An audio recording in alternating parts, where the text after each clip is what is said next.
Welcome to another episode of Reseller Evolution. I am Scott. I'm Carl. And I am Jamie. Jamie's in the house. Hey, what's up, guys? Jamie. Well, we got a guest today. We got a guest. Taking 5 seconds off and filming another YouTube video, Jamie. Well, yeah. Well, some people may say I make too much content. Those people are wrong. I think it's great. Yeah, wow, it takes a lot of energy to do all that. That's a good invitation there. Oh yeah, I've got a low tier Trump imitation. Yeah. So I don't have a problem with it. I've been watching them all. If I miss a couple of days, then I'll just watch them all in consecutive. But yeah. No, so I mean that it's not filming that's the problem. It's the editing. That's where the time suck is, right? So I enjoy the editing side of it. I think for me, the editing kind of scratches for me. Like I used to love to record music, and that was like a big part of my life for while I was in factory. That's like what I did. I played in bands and recorded music and did all this other stuff. So editing the videos a lot of times feels like it looks and feels a lot like when you're layering tracks of music and stuff like that. Yeah. So it sort of scratches that for me. The filming is the part that sometimes for me is like, it's not like it's hard to film. It's just like, it takes time because everything you do, you have to stop and talk and think. Yeah. So yeah, I like editing more than I like the filming, but it's enjoyable. It's making the days fly by for me for sure. Yeah. Well, if anybody listens to this show, they know I don't think when I talk. So that's not a problem. It's the, for me, it's the, listen, I don't have a problem with the editing. So like, it's the time that it takes, but it is kind of a pain. But there is a bit of a high when it's done and you like, wow, actually, I like this video. You know what I mean? Like you feel like you accomplished something, and then I get 10 views. Problem. At least you're getting more views than that. That's where I have a problem dealing with it. What I have been doing is advertising my book through, it's only been a couple of days, through TikTok and Instagram. I set up separate accounts for that. And I'm like right out of the gate, I'm kind of surprised how much, especially on TikTok, how many views you get. Yeah, like it can bounce, jump up. It's not like a viral thing by any means, you know, right. But I'm getting over 100 views, and I really just started a couple of days ago. Each video is getting over 100 views. Yeah. You got to go about 6 months to start getting that kind of like over 100 views on YouTube. You know what I mean? Yeah, for sure. It's really tough on YouTube. So kudos to you, Jamie, for keeping it going, and hopefully, you know, it's just a time game, I think. So hopefully it gets up there with Craigslist Hunter. You know what I mean? Yeah. Because if it gets up there, you're talking good money. Like you're talking a whole new ball game, right? So yeah, I mean, if I didn't like doing it, I wouldn't be. I've done this for sure. For a long time. Yeah, if I didn't like doing it, I wouldn't, because it's not a lot of financial gain for sure. No, but when you like something and you can put time into it, like, I don't know, maybe I'm wrong, but I think you deserve to get something out of it, right? Like, I don't know. That's my opinion. I'm trying hard on Facebook right now because Facebook pays out better than YouTube does for sure. So yeah. It's hard to get monetized over there though. Okay. It's weird. You might be at 10,000 followers, I think it is, over there instead of subscribers. And then somebody at and not have anything. And then the next person might be at 1,500. It's more about engagement. And then you have to be invited in the program, and they don't have, I'm sure there are standards, but they don't really tell you like YouTube, like you have to hit this tier to make it. They give you goals, and then you got to complete these little goals. So I must admit, I didn't even know this was possible. Oh, to be monetized on Facebook? You could post videos to Facebook and get followers to watch and stuff like that. I must be old man stage now, because I never heard of this. Like on your videos, I saw you mentioning Facebook that you're posting to there. I was like, oh, that's interesting.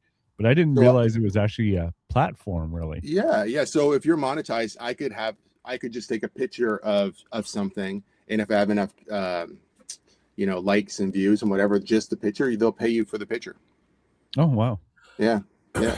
Plus, I you can got do like reels and short form. I'm just doing short form for the most part, and then I'll post my YouTube to Facebook. But you have to do it in a weird way, and I didn't realize this till recently. So they don't really like it on Facebook if you directly post the link to your video in your actual post. So Yeah. you have to make the post. You can put a picture up, but then the actual video needs to be linked down in the comments.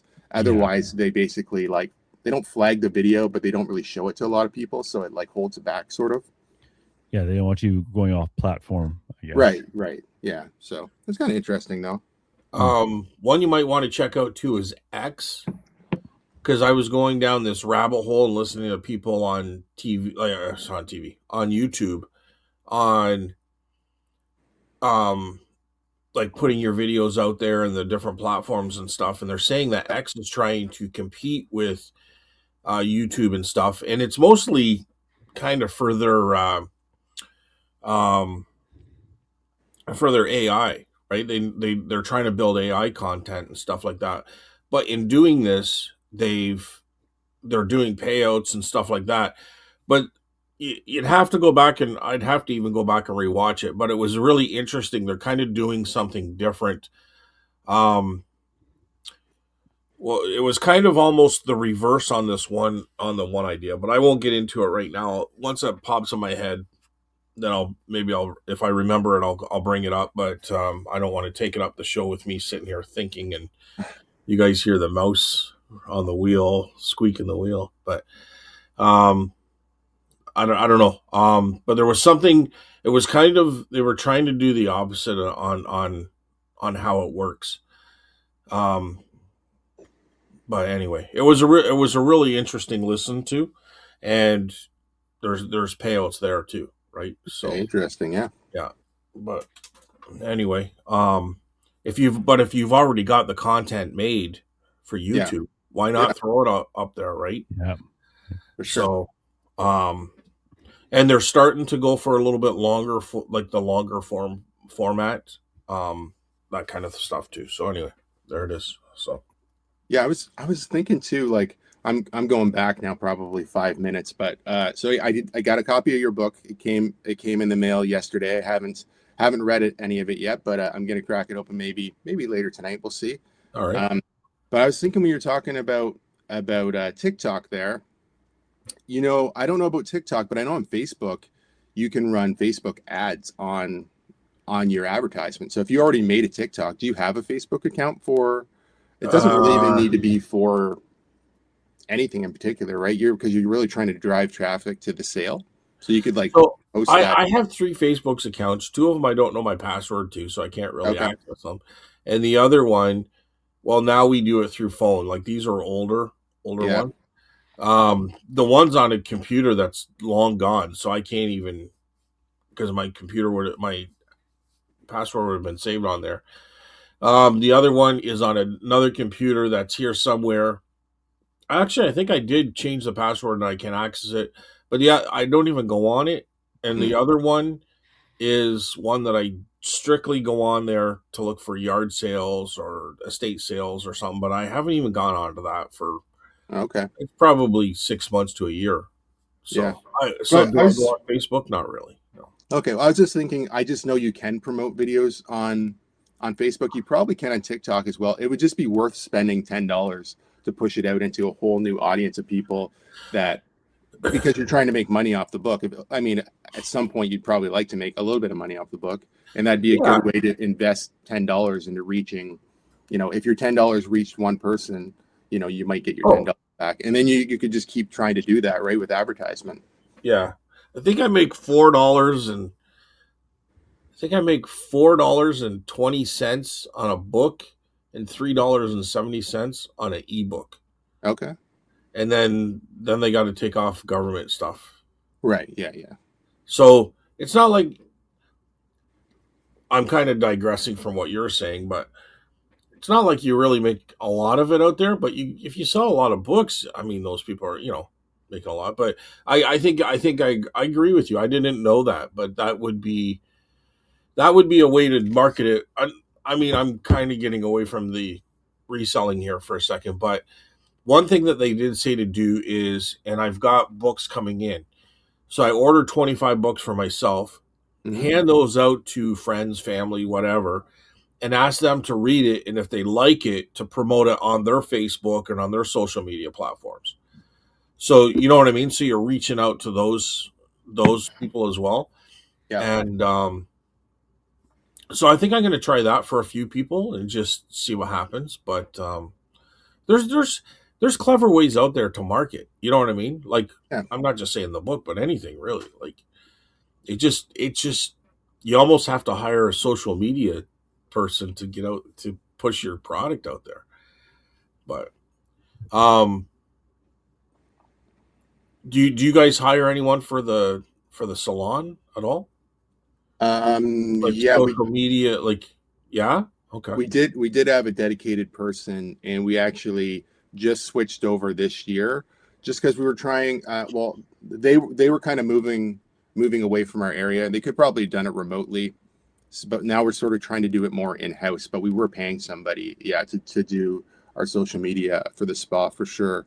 Now Amanda's took it over, and one of the younger employees who's really good at like social media and TikTok, and she's already doing that for herself as well. She's a hairstylist.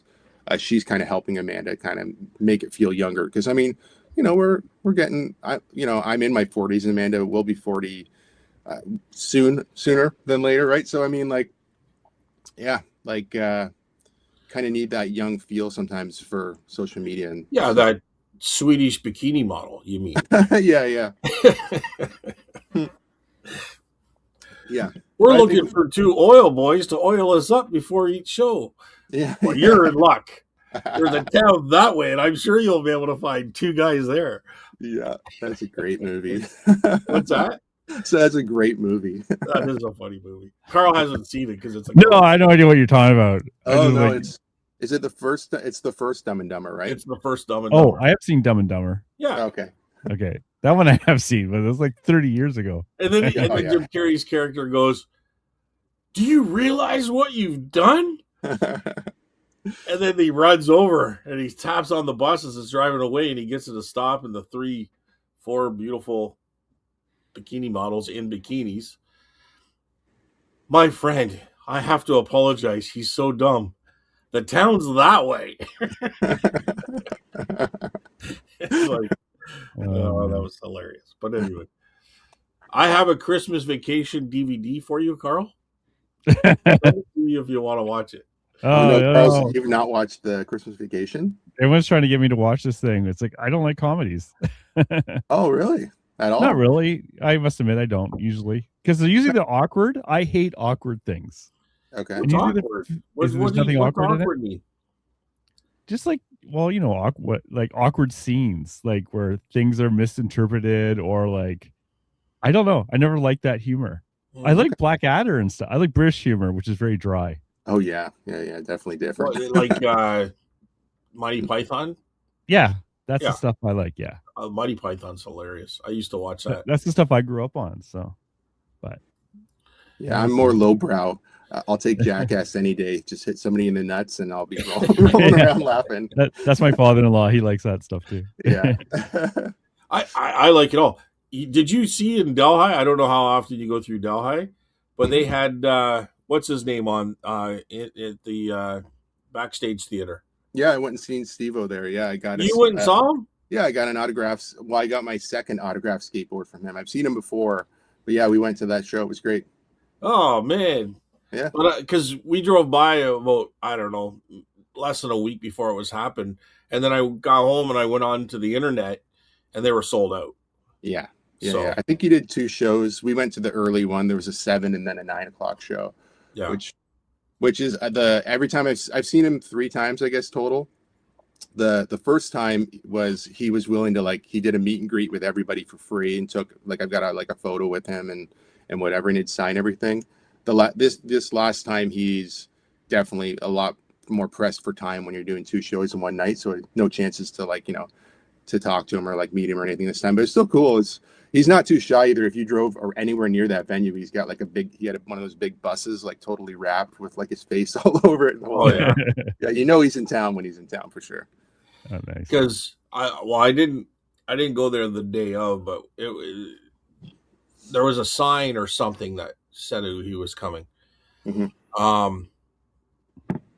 But I mean, what's that? I mean, does it fit 300 people? That's a small place. I'm going to say 150 maybe. So you're doing that twice, right? He filled it twice. So I'm guessing it's not a very. Tickets were a little pricey, weren't they? Like $65 maybe. Oh, okay. I thought they were just over 100. And it's first come, first served seating. It was seated. I actually got married in that building. A different person owned it at the time, but yeah. I think even for our wedding, we were only allowed to have in that section, I think 100 people or less. So it's not a very big space, really. Yeah. Yeah. No, it's not a very big place. I dated the daughter of the guy that owns it. Okay. Back in high school. Yeah. For a short period of time. Okay. Oh, there she is. Man, they were. So anywho. Yeah. No, so do you know who owns it? I can think of what he looks like, and I do know his name, but I can't think of the second. So yeah, well, we're live on air with millions listening, so I don't want to you don't want to dox him right here. But no, you're a local guy, so I didn't know. Yeah, I know. I know who he is. He's kind of well known. Like, it's not like a political figure. He's a construction type guy, right? Mm-hmm. If it's the dad, I don't know. Maybe the son owns it now. I don't even know if the dad's like the guy's still alive. I thought they owned a DJ business. Like that's what isn't that what they got into? Maybe not. I thought so. Maybe it's the son now. Maybe. But we'll talk when this is done. Yeah. But anyway. And the guy that works behind the bar, he used to he's got to be retired now. But there was I don't want to say a gang, but there was about 5 or 6 of us that hung out quite a bit, and his son was one of them. And he works behind the bar there. The last time I was there was for some promotion thing about 6 months ago. I don't think it was a year ago. Maybe just before we moved, actually. So let's say spring of last year. Okay. But I was surprised to even see him. I was surprised to see him, and I'm almost saying names here, but to see them alive, because they're getting up there. They're you just never know, right? But he used to drink coffee like I drink coffee. I think he was even worse. He never not had a coffee. You know what I mean? That's what I remember when I was a kid. Anyway, kind of rambling on. Small towns, everybody kind of knows a little bit of everybody, right? So yeah, for sure. And Delhi's a small town, 5,000 people, I think, and that's probably spread out. Yeah. Anywho, yeah, Steve-O, who would have thought a jackass guy would have been in Delhi doing a show? It's pretty wild. Yeah, but anywho, we'll get back on track here. So what's new, Jamie? What's going on? Well, I've avoided saying the word daily vlog, but it feels like I'm doing daily vlogs. I've been calling it extra videos on YouTube, but it's certainly been daily. So that's eating up a lot of my time. I don't know did I already buy the NASCAR stuff last time we talked? I know we talked. You did. On the. So I'm still working through that. I've sent not since the last time he's been on here, Carl. Maybe not. I'm getting confused. Sorry. Yeah, it's watching the videos and everything. It's yeah. So that was a big purchase, right? $6,500. I'm maybe halfway through going through the totes now. Yeah. I just started kind of focusing on actually going through them and getting more listed than showing everything. I'm still showing a ton of stuff, but it's just I don't mind seeing all what was in that buy for sure. Yeah, it just becomes when it's just diecast after diecast. When you get a few interesting things that are a little different, it's funner to show. So that I stumbled into another bulk buy in between there.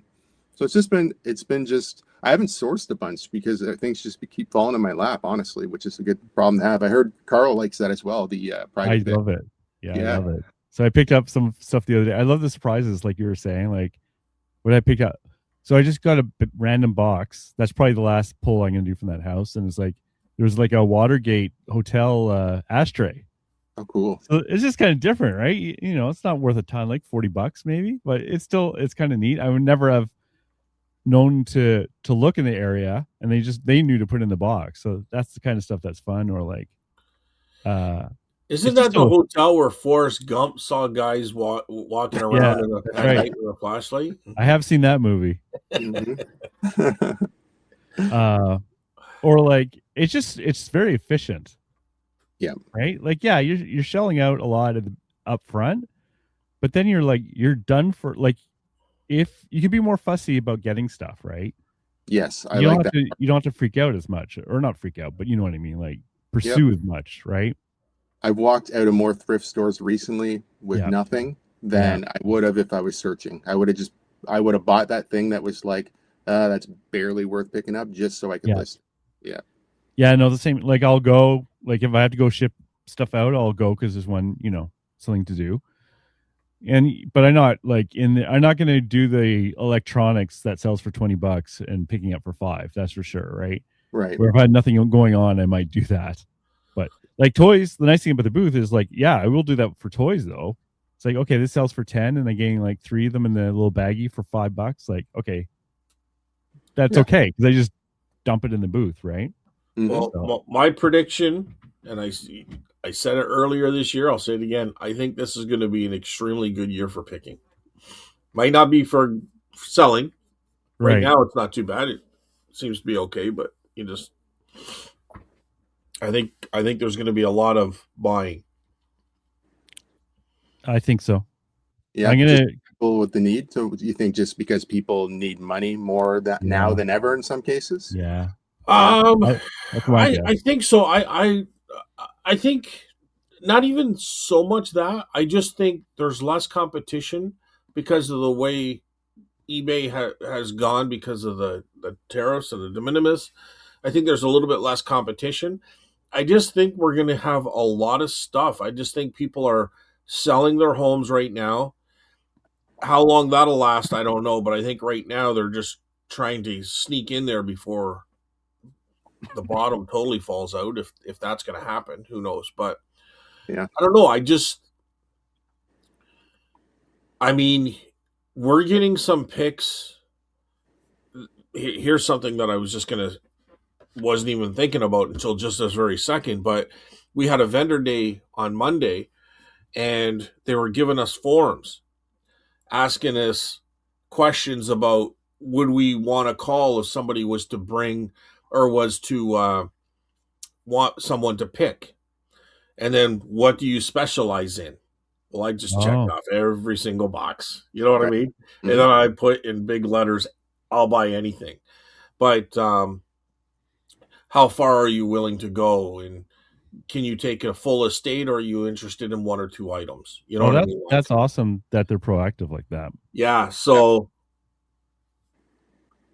it's not really awesome because I had a sign in my booth. Now this opens it up to everyone, that including people that didn't it give them a boot in the ass where I already had my boot in the ass. You know what I mean? Yeah.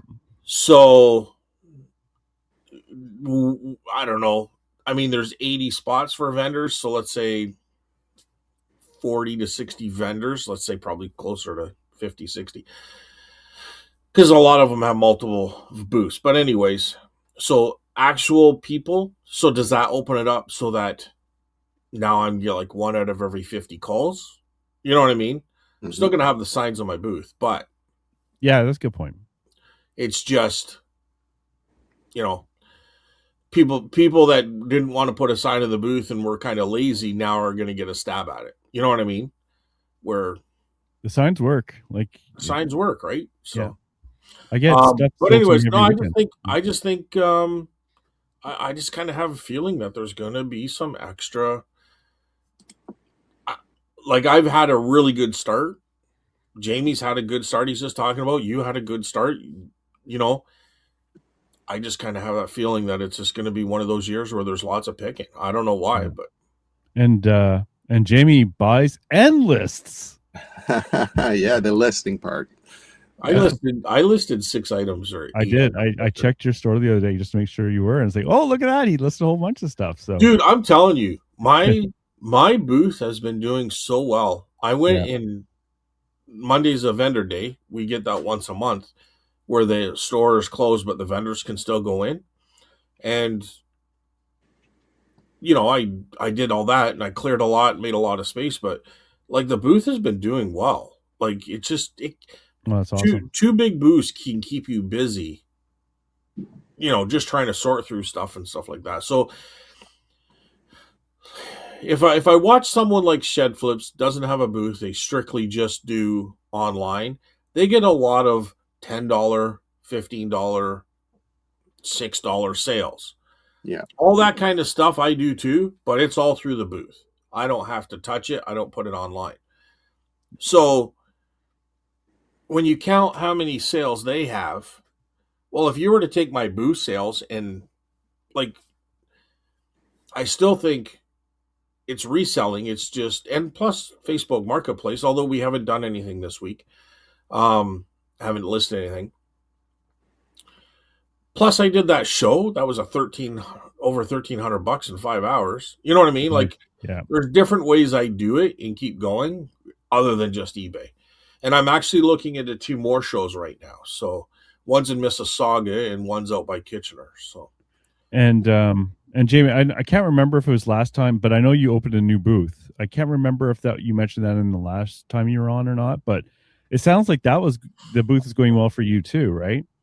Yeah. The first month was definitely a move-in month, so it was way better still than I was doing in Delhi. And then my first full month there was like $1,400. That was like I say on the profit side, but obviously I have to remove rent and stuff from there. But still, the goal was 1,000. I think we did pretty good. Yeah. They were running a sale, and I know the one thing about last month is the Valentine's Day and then the long weekend fell in there, the family day. I had like one day was like $400 or $500. So that's like, I know Scott sometimes says he gets days like that often.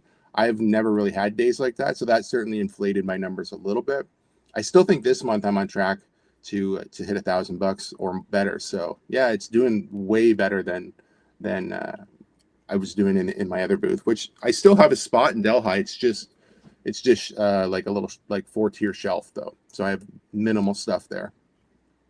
Well, that's good though. Like, yep. It feels like, okay, what I'm doing is having an effect, right? Yes. Yeah.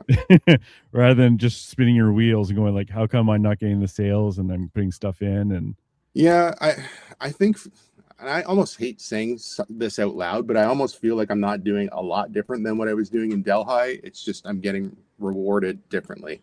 And I think it has to do with the traffic that goes through the store. Yeah. And there's nothing wrong with the other location. It just doesn't have the same amount of people that go through, right?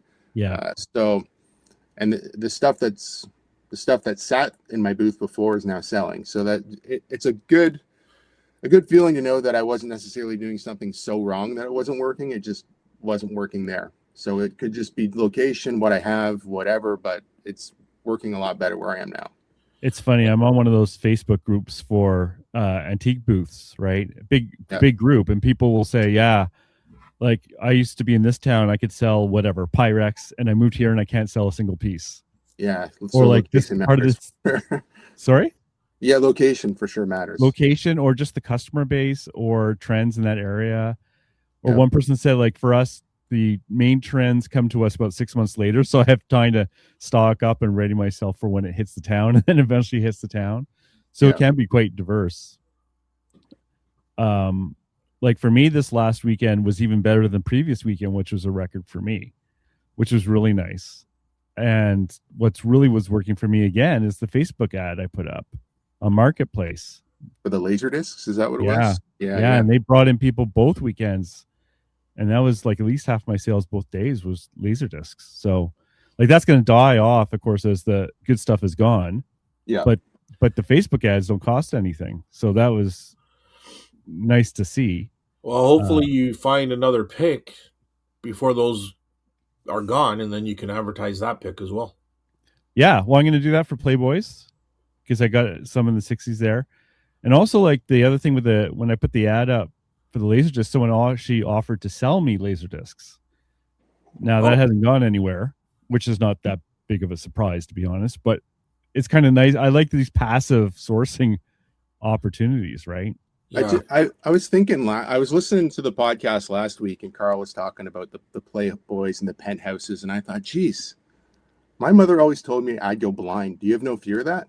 If that was a problem, I wouldn't be able to see right now. So let's be honest. No one could see right now. Oh, okay. Good. You know what's funny though? You know what's funny is when I went to leave the booth on Sunday, someone had turned my Playboys around, like just the front ones, so they weren't showing. They were showing the back. But these Playboys, there's like, I swear, like just like something that got Cosmo magazine is probably more risque than these. Yeah, so it's kind of funny. So silly. Yeah, but yeah, I get that. I would get that. I have tattoo magazines. Oh yeah, in my booth, and they look pretty risque on the front too, but they get turned around. I had Hustlers there too. I don't put the Playboy in the penthouse because there's a guy that sells them out of our booth. He's got a lot of them, and I just don't want to be competition to him because I like the guy. You know what I mean? So yeah. Not that I worry about that too often, but I just know it's kind of his thing, one of his things. So anyway, oh yeah, that's funny. That's something I don't really even think about at all. Is the competition, because there's so much like at the market. This is everyone selling toys and records and CDs, and there's other people selling some Playboys and stuff like that. Just gonna go back to Jamie's booth there for a second. We were there this weekend. The booth looks really good, Jamie, but you could put so much more stuff in there, dude. I think you had one, and I know you just started, like you've been there, what, less than 2 months. Like it takes a while. You got a big booth there with lots of room. But I moved the one poster and look behind it. There's like 3 shelves that are empty. I'm like, yeah, right. And I'm like, so if you're doing that good with that much room to bring other stuff in, dude, like you got a gold mine there. That's what I should be doing is, so I'm honestly eBay first, no matter what. Okay, Poshmark's a second, the booth is a second, everything is second. eBay first is the way my mind thinks about it. Yeah, I should be now going back to some of those first things I listed from this buy, some of the bigger die casts and maybe a couple of the trucks. Maybe I could, if I look and I see, oh, there's not really any views on this, maybe I should take some of that stuff to the booth. I just want to usually give everything a chance online first. Yeah. But I have so much stuff, like I'm going to run out of space, so I'd be better off to take some stuff and move it that way. The only reason why I wouldn't just take new inventory is because I really like to feed the machine, right? Like I want to give eBay the listings. Even if I take them back later, it's certainly, a healthy thing to be listing daily. Actually, I had been listing like 20 things a day for like over a week. And then I dialed it back just because, even though they're easy things to list, I'm just like, okay, so I don't want to continue to do this because I don't want all of a sudden now the algorithm to think like, oh, this guy's, if he doesn't list 20 a day, well, then we're going to, that'll be bad on me on the other end too. Because I had been like just 5 a day forever, really. That's kind of what my goal was for the longest time. Well, I don't know. Like, I think you're in this situation too. It looks like Carl's kind of in this situation as well. But when you got a lot of stuff, I just, there's certain things that I got to put on eBay because I'm just not going to get the money out of the booth. But there's a lot of things that I'm going to take to the booth just because I don't want to have to deal with it for eBay for whatever reason. And like I had a whole bunch of the G.I. Joe stuff, and I put that in the booth, and I couldn't sell any of it, so I brought it all home. Not the big trucks and stuff yet, but the figures and all the clothing and stuff, they're going to go on eBay because they're just not moving at all in the booth. But I don't know. It's nice to have that option where you can kind of throw things back and forth, but I have no problem putting something valuable in the booth, that I just don't want to deal with on eBay or shipping or whatever the situation is, right? So, I don't know. I swear by the booth. I started with the booth, so that's why I'm kind of there. But it's good, definitely good to see that you're doing well. You got a spot that works for you. Yeah, and like you said, I definitely still have so much space. Really, You have a lot of space there for sure. Yeah. But there was people liking your booth when I was there. There was a guy going through your hats. It looked like he pulled 2 hats. I don't know if you sold 2 hats that day or not. And then what day was it even? Was it Saturday? Yeah, because I was at the movies. I was in St. Thomas at the movies actually when we were talking. Oh, you were in St. Thomas. Yeah, which is funny. Yeah. Oh wait, I was in Tulsa. Okay. Well, I had three little boys with me and my wife. Yeah. You're in my neck of the woods, and I was. Sorry, what's that? I said we would have ruined your house probably. Oh, that's fine. They'd be in. Well, you were in my neck of the woods, and I was in yours. Yeah, it was funny. That's funny. Yeah, but, I had just put that sweater in this like that morning of you showing me you picked it up. I'm like, oh, that's so funny. Yeah. She got it for her grandson, who's 6 or 7, but Pokemon's his thing. So, and I purposely hung it up off of the clothing rack, right on that little it's just like a little hook that's above everything. So I'm like, oh, it's Pokemon. Someone will see that and they'll want it, right? That's what I thought. But Steph, like, just come around the corner, bang, she was right there. So that was good. That was a good display. Yeah, worked. Yeah. But no, that's it's good. It's good to see. The people are good there too. Like, they seem pretty chill. Like, put it that way, pretty. Yeah, they're really good. That I know, like what you were saying before about having people contact you. I know the owner there, Ryan, a few times has said, like, I hope this is okay. I gave your phone number to this guy. He came in with a bunch of XYZ. One guy had a bunch of wrestling T-shirts in memorabilia. And what did the other person have? Neither one actually worked out. Oh, the other person seen that I had a bunch of NASCAR stuff and wanted just Dale Earnhardt. And I said, it's all buried in totes. Like, when I go through stuff, I can pull it out and tell you what I have. But yeah, they're the same thing. They're really willing to. They buy stuff there, obviously, too. If people walk in with something good, they'll buy it. But a lot of times, that I'm sure there's lots of stuff they don't want to buy, right? Somebody wants... the guy with the wrestling shirts, I think, wanted quite a bit of money for his stuff. Like pre-pandemic pricing, which is not the same as what stuff's worth anymore. Like Stone Cold Steve Austin shirt's not a $300 shirt for the most part anymore, type thing. You're lucky to get 50. A lot of people don't like to go with the new numbers, right? They stick with the old ones they like. Well, if you look at it, there are some $400, $300 Steve Austin shirts. There are, but most people think everyone is, right? Yeah. So did I tell you about this guy when I was doing that show on that Sunday a couple of weeks ago? Did I tell you about the guy about the wrestling shirt? No. Did I tell you, Carl? Did I say it on I don't remember. So anyways, this guy, he was pretty rough looking. Like, he looked like he's been beat up a few times throughout his life. And he had that rough voice and personality and leather jacket and everything, right? So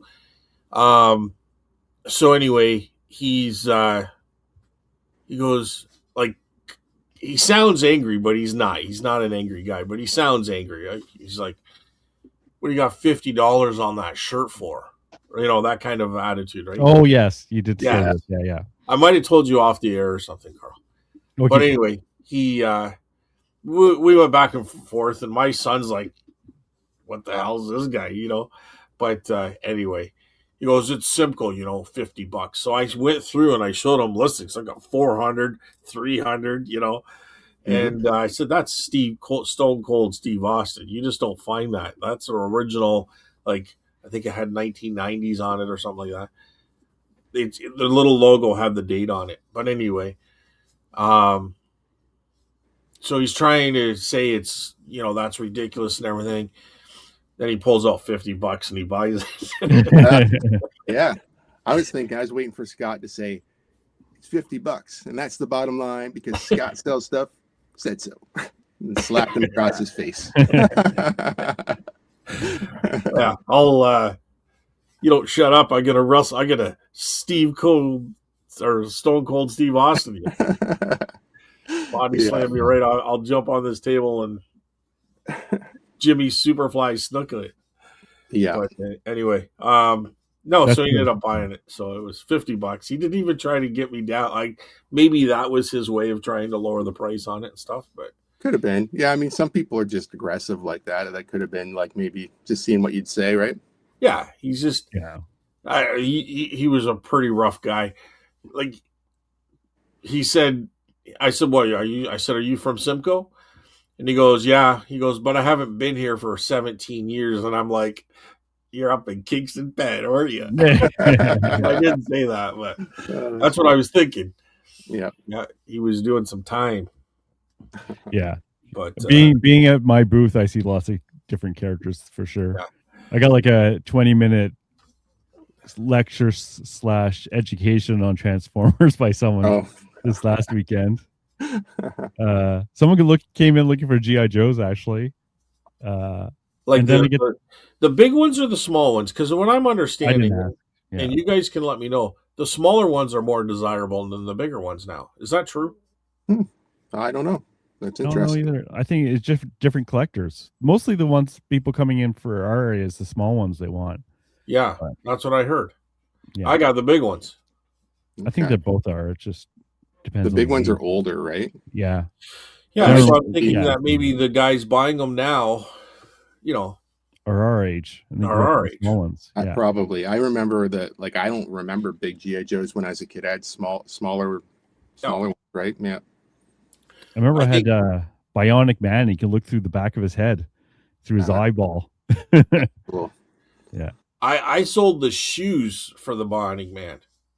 Just Yeah. the shoes alone got me like $30. Yeah. Yeah. It was crazy. But there was no Bionic Man. It was just I think what I had to do is I bought a bunch of stuff and in there was like red shoes, I think it was. So I Googled them and they went to that. Like I made sure that they were for that doll, but I think it was Yeah. red shoes. He's got a red outfit, right? Like a Action figure, not doll. Action figure. action figure. Yeah. Yeah.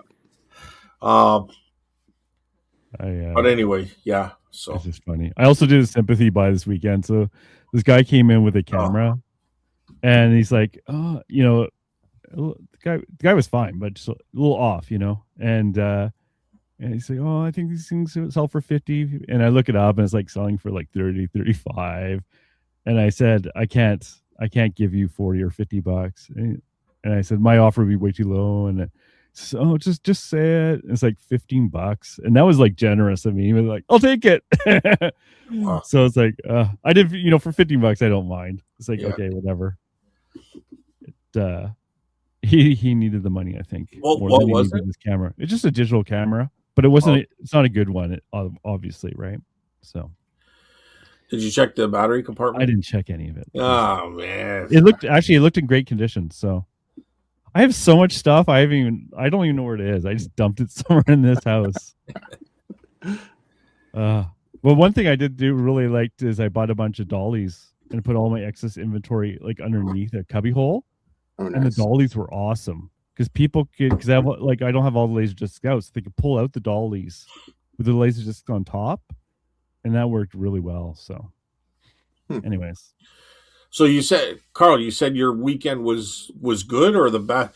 Last week was your best weekend, and this one was even better. Yeah, beat it by like $5, but still, that's fine. Still counts. New record. Yeah, definitely. I all thanks to that Facebook ad, I think. Yeah, for sure. Those people wouldn't have been there without it. I don't know if you know, Jamie, because you were talking about like advertising on Facebook. Mm-hmm. So here's my issue is that when I put the location for the items, right, I had to put Morrisburg, which is like an hour south of Ottawa. So the people came in to buy the laser discs, and they were all the people came in were very enthusiastic too. But they all came from Cornwall, which is like 30 minutes away, right? Yeah.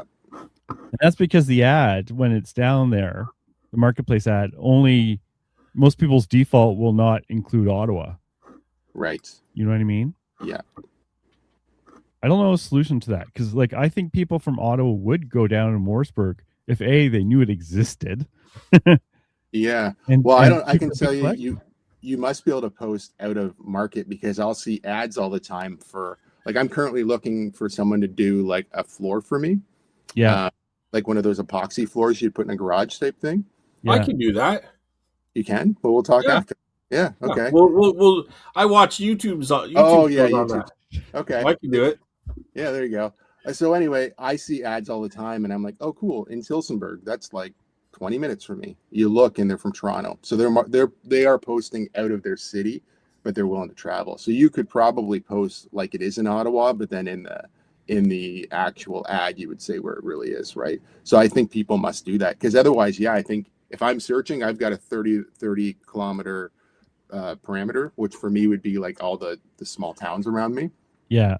So I think it depends on what they have their search set up as. But people do obviously post, like I'm getting stuff from like Mississauga, which is like hour and a half away in my local town. Oh yeah, you can do it. Yeah, should you? I don't know, but I don't know. I don't want. I'm terrified because I keep hearing people getting kicked off or shadow banned off Facebook Marketplace. Yeah, so I don't want to lose my Cornwall people. You know what I mean? Yeah. But I don't mind like if there was a way to actually pay to do it. That's why I was curious about. Like you said, you put Facebook yeah, well you ads could. up.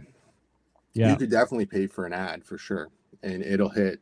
You hit like, I think with those ads you can kind of pick like if you want to focus on like male or female and an age range, and like it gives you kind of some idea and it pushes it out to people in that area. Yeah, you can target it as well. Target it. 2 areas, like if you wanted it to be Ottawa, like you so I could do that. I don't mind paying, so I might try that. Yeah. Okay.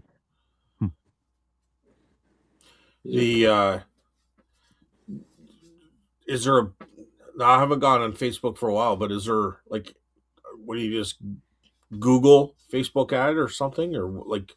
Well, I see it in my Meta professional dashboard, but I think if you were just listing something on Marketplace, I think you can put boost or promote or something, it says, and then it walks you through it. Yeah.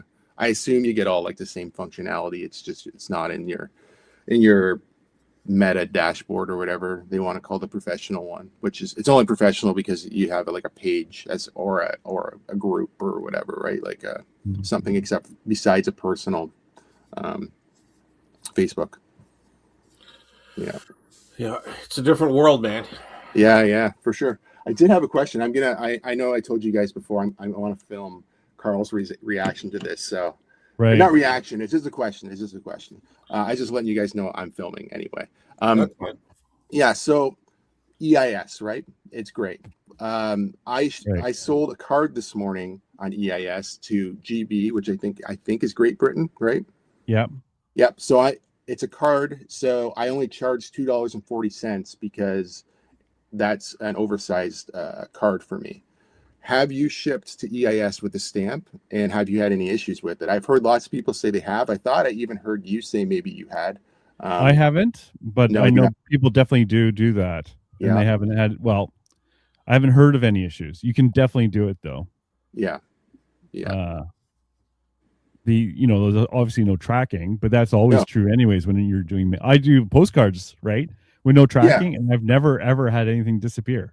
Now, I assume when it hits Toronto, like Mississauga, the drop off, they will add tracking on their end because they're going to reship it right to Great Britain, probably to make sure they're covered for any sort of brokerage fees, taxes, whatever has to happen.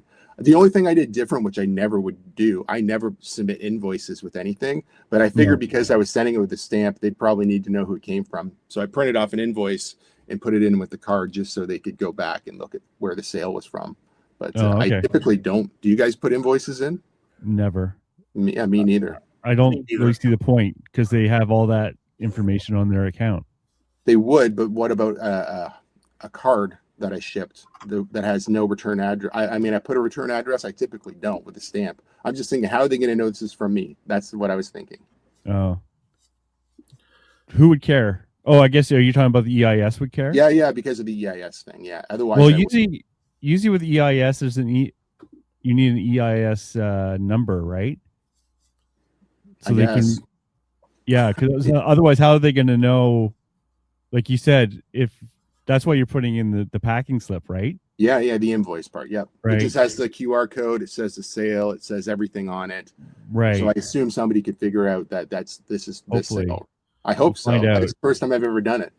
Because like with the person I know who does do that, I think he does add a packing slip with everything. Okay. So Uh, probably a good idea that I did then. yeah. Can you print the information on a packing slip on your Dymo?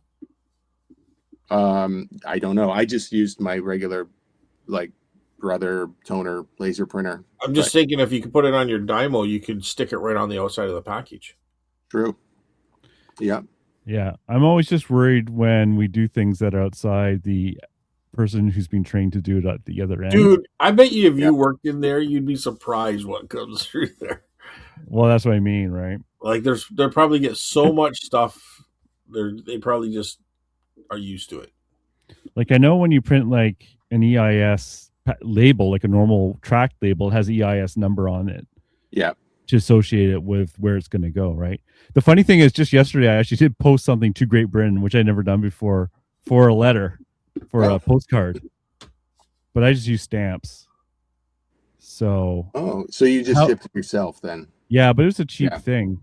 It was like, I think it was like $5. It probably made nothing at the end of it. So that's where I thought you were going with that, Jamie. So you're not going that route? No, I did. I shipped it with stamps because it would have cost me $6.50 to ship it to Toronto. The Right. card itself was only $7, the sale. Right. Yeah. I only charged $2.49, which is the oversized stamp, right? Yeah. So yeah, it's just the fact that I've never sent an item with a stamp before to EIS, and then like as I'm trying to think of it, I'm like, well, how are they even going to know that this is from me? And Well, that's why I yeah. kind of went back and did the invoice, and like I guess we'll see what happens. It has a chance now, but I know other people do it, so they must be doing something because you're right. They're just using stamps, right? but Yeah. it has to go EIS because you had it set up that way and it sold through that. Yeah, and the other thing I've done with EIS through my card store, because that's not my main store, right? I did WIT tracking, but the card was also like a $40 card where it made sense to put tracking on it anyway, right? Like I would have anything over $20, I definitely put tracking on. Anything under, I'll just roll the dice on it and just use a stamp. You know what I would do is if I had like all my postcards, like the most expensive ones are probably like $15, $20 at most, right? So I'm gonna take the chance. Yeah. But if I had a $50 card and I had a lot of them, I'd probably just make two shipping policies. One would be I ship myself to England because it's just going in an envelope. It's not. I'm not worried about the border or anything there, right? But anything above that, I would have a shipping policy with EIS actually activated on those listings, and that then can be proper tracking because I would want tracking anyways on something that valuable. So that's how I would handle it. Because shipping to England with stamps, it's the same as like shipping it to Toronto anyways, really, right? Yeah. Like I know technically you might not supposed to be sending cards and stuff like that, but it's up to you. But you like I'm Mr. Honesty, and even then I'd be like, this is so minor, like the value is so minor, they'll forgive me for this one. So yeah. So it's an envelope. Like so your shipping shouldn't be over $6 on that anyway, should it? I'm just ballparking it based on no, probably not. I think it's like $5.60 or something because I just shipped a program. Yeah. And it was so it wasn't that expensive. Right, but I was an eBay label. That was for a label. I'm only charging $2.50, so right, 49 or whatever. So it just for the risk reward, I'm like, well, I'll just see if this works. If it doesn't work, I'll eat the loss. I'd eat the loss on it if it was just a regular stamp anyway. Yeah. So I don't know. Yeah. If it was something more valuable, for sure. You're right. It probably would. I just ballpark all EIS at around $6.50 unless it's something bigger. It's sort of like just the rate in the middle point for me. Yeah, for like my postcards, I have a rate just for England. Okay. So I charge $5 for shipping, and it was actually $5.40 or something. And in Canada, I think I have $2 or $3 or whatever. So, Yeah. but the EIS is different because it all goes there, obviously. So, Yeah, it's and just a different. regular, like a single regular card in like a just like a top loader type thing. Yeah, I can just do the regular mail, like the yeah, $1.44 or whatever it yeah. That's costs. perfectly fine in Canada. Yeah, The P stamp, the permanent stamp, right? yeah. I hate those P stamps. Yeah, yeah. Did you know? I maybe have mentioned this before. I don't know how often you still use stamps. So I'm almost at the end of this roll here. I'm showing you guys. Obviously, if you're listening, you can't see. Yeah, I have one in my pocket upstairs. Yeah, roll stamps. Yeah. Did you know you can buy those at a discount at Costco? No, I did not. Cheaper than Canada Post if you do have a Costco membership. Yeah. Yeah, definitely buy them there. You'll save maybe only like $10 or something, but why wouldn't you? You know what Sales does? He buys old stamps. Okay, You can that's still smart. use them. Like Yeah. if they have numbers on it. Now I used it once and I had something returned, so I got scarred in the one time I tried. But Yeah. he does it all the time because he uses letterpost a lot because he sells a lot of pins. And when you're selling pins for like $8, the shipping is a big portion of that, right? So he'll buy old stamps off of people, and he usually pays 50% or something like that of the Yeah. stamp, and saves a few dollars. Like if you're doing a lot, like you are with cards, then it makes Yeah. sense, right? For sure it does. I Yep. just wish we could do what most other countries do, which is you can print your postage on your Dymo. Like, come on, Canada Post. Like, wake up to like 22,000. Why are we still It'd be doing cheaper for them for sure because they have to produce these things, right? Yeah, and Yeah. if they did that, Carl, they'd go on strike for 6 months. You know, It's like, really? We got to stick stickers on these things. that's Come going on. to take 2 jobs away. Well, do it, damn it. It's so silly because I'd love to be able to print because the one thing with posting the postcards I don't like is I use the Dymo and I print the address on a Dymo label, right? But I can't do that in eBay. It's not a big deal, but I have to copy and paste it to another program, then Right. print it. It'd be nice just just let me do the postage. Come on, guys. Come on. Yeah. I use this little Nico printer. This thing was only like, I don't know, it's like $40 maybe. Yeah. And it looks like this was well, no, I ripped it off of there. It's just like a little tiny stamp, or sorry, not a stamp. I think it's like 2x4. It's like small for sure. It's just like a tiny little label and it's a sticker. Yeah. I figured they would cost me like less than a penny or something. So I don't know. It seemed worth it. It works out, yeah. Like for me, my Dymo or whatever the hell I have, a Zebra, is good enough for the address because I use. I'm sure this is fascinating for everyone, but I switched over from I used to use the paper envelopes. Yep. And I had a whole bunch of stay flats that I bought, and now I just use the stay flats because I used to protect the cards a bit from like bending and stuff by putting cardboard around them, and then putting them in a penny sleeve. And now it's like I just put them in a penny sleeve and in the stay flat, and off it goes. And yeah, I pay more for the stay flat, but peace of mind. I think it's worth the extra little protection, most likely. In your booth, Jamie, you got hockey cards that are $1 and they're lined up. How does that do? Good. I'll look. I get a weekly sales report, and every week somebody grabs. You'll see one person who grabbed like 15 to 20 of them, and there's a lot there, right? Like it's not tons there. Like, yeah, it's not like. But they don't take up a lot of space either, though. No, most of those are junk wax from like the 80s, early 90s. So that the next lot of stuff I throw in there are all actually going to be from like 2020 to 2024. And I'm still going to do the same thing. They're going to be dollar cards. The only problem, though, is the top loaders. I don't think I'll top load all the new cards I throw in. Someone will just have to dig through them differently. Because the top loaders cost money. You don't really want to get too invested. That's all stuff that was already top loaded when I got it. And they're like $2 to $3 cards if you wanted to sell most of those. So me selling them for $1, it's either a good deal for somebody or maybe somebody, I don't know if they're going to want to flip them or what they're going to do, but probably just personal, interested in what's, those well, the top loader thing too, I was thinking, just a thought, but take all the cards out of those top loaders and sell those on their own. Those top loaders are old though. I mean, those were whoever put them in there, which I'm sure was the guy I bought them from. They've been in those top loaders for like 15 years, probably, if not Yeah. longer. They're old ones. They're not worth too much. Like new ones, if you buy them in bulk, they're still cheap enough. Yeah. I just wouldn't really want to invest that extra 10 cents, whatever, into each card. I'd just rather just sell the card, let somebody dig through for a buck. Just fun. I thought they'd be more than 10 cents. Like they're a plastic, right? So It's a hard yeah, plastic I don't one, know. right?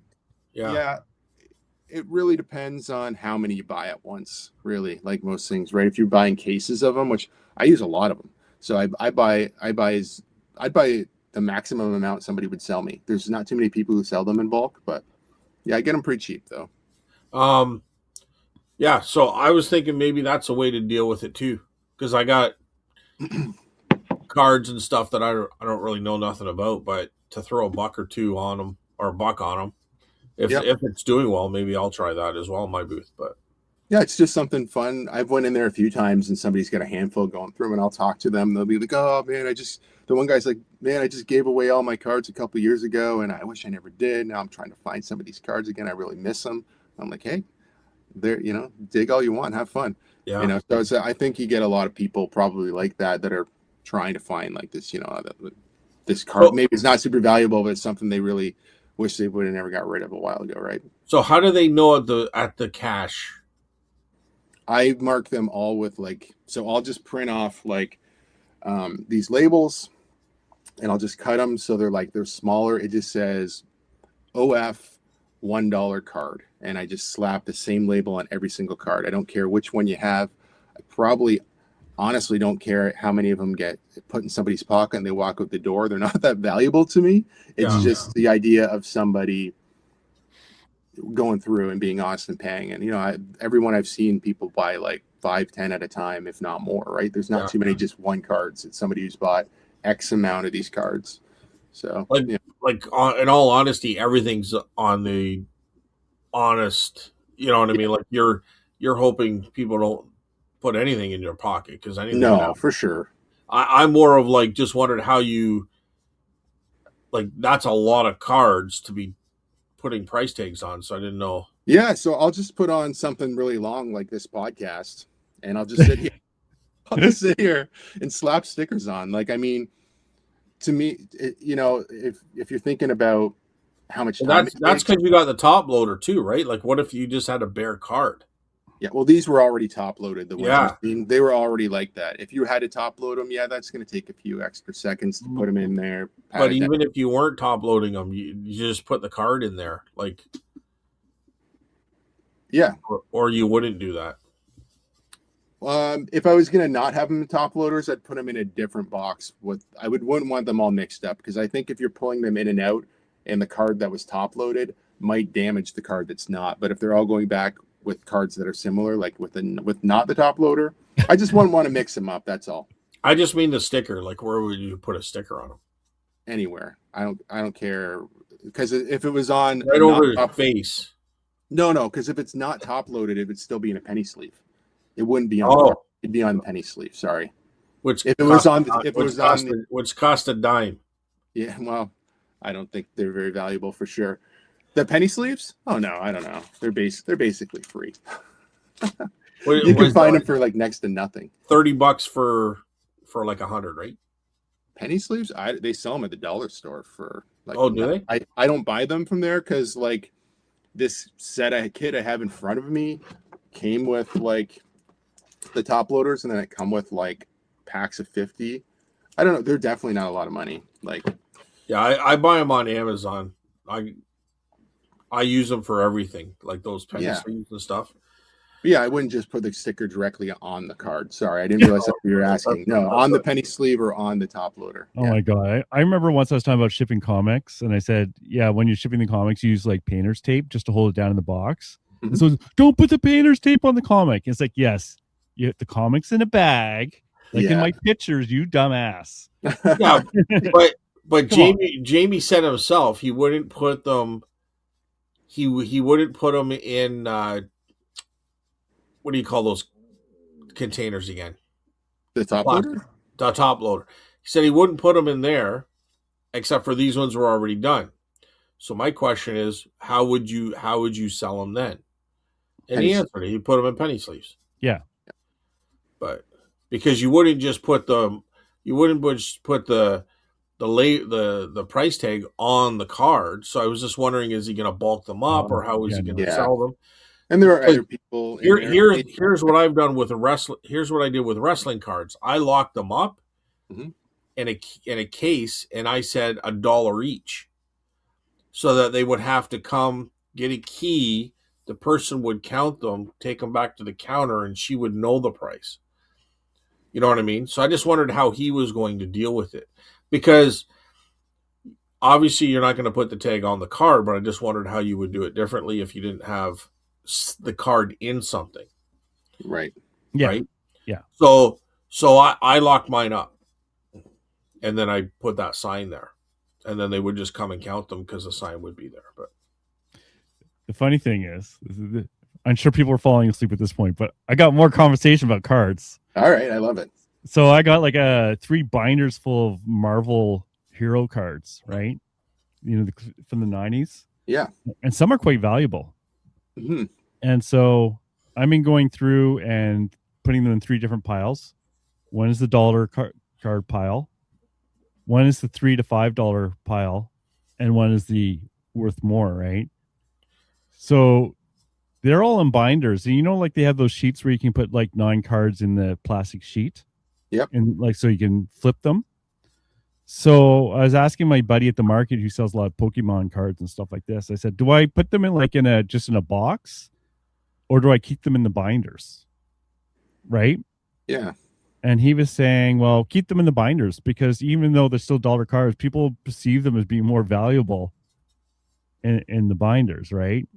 That's true. But Plus, you're there, so if somebody's flipping through, you can watch them pull it out of the binder, right? So a little easier.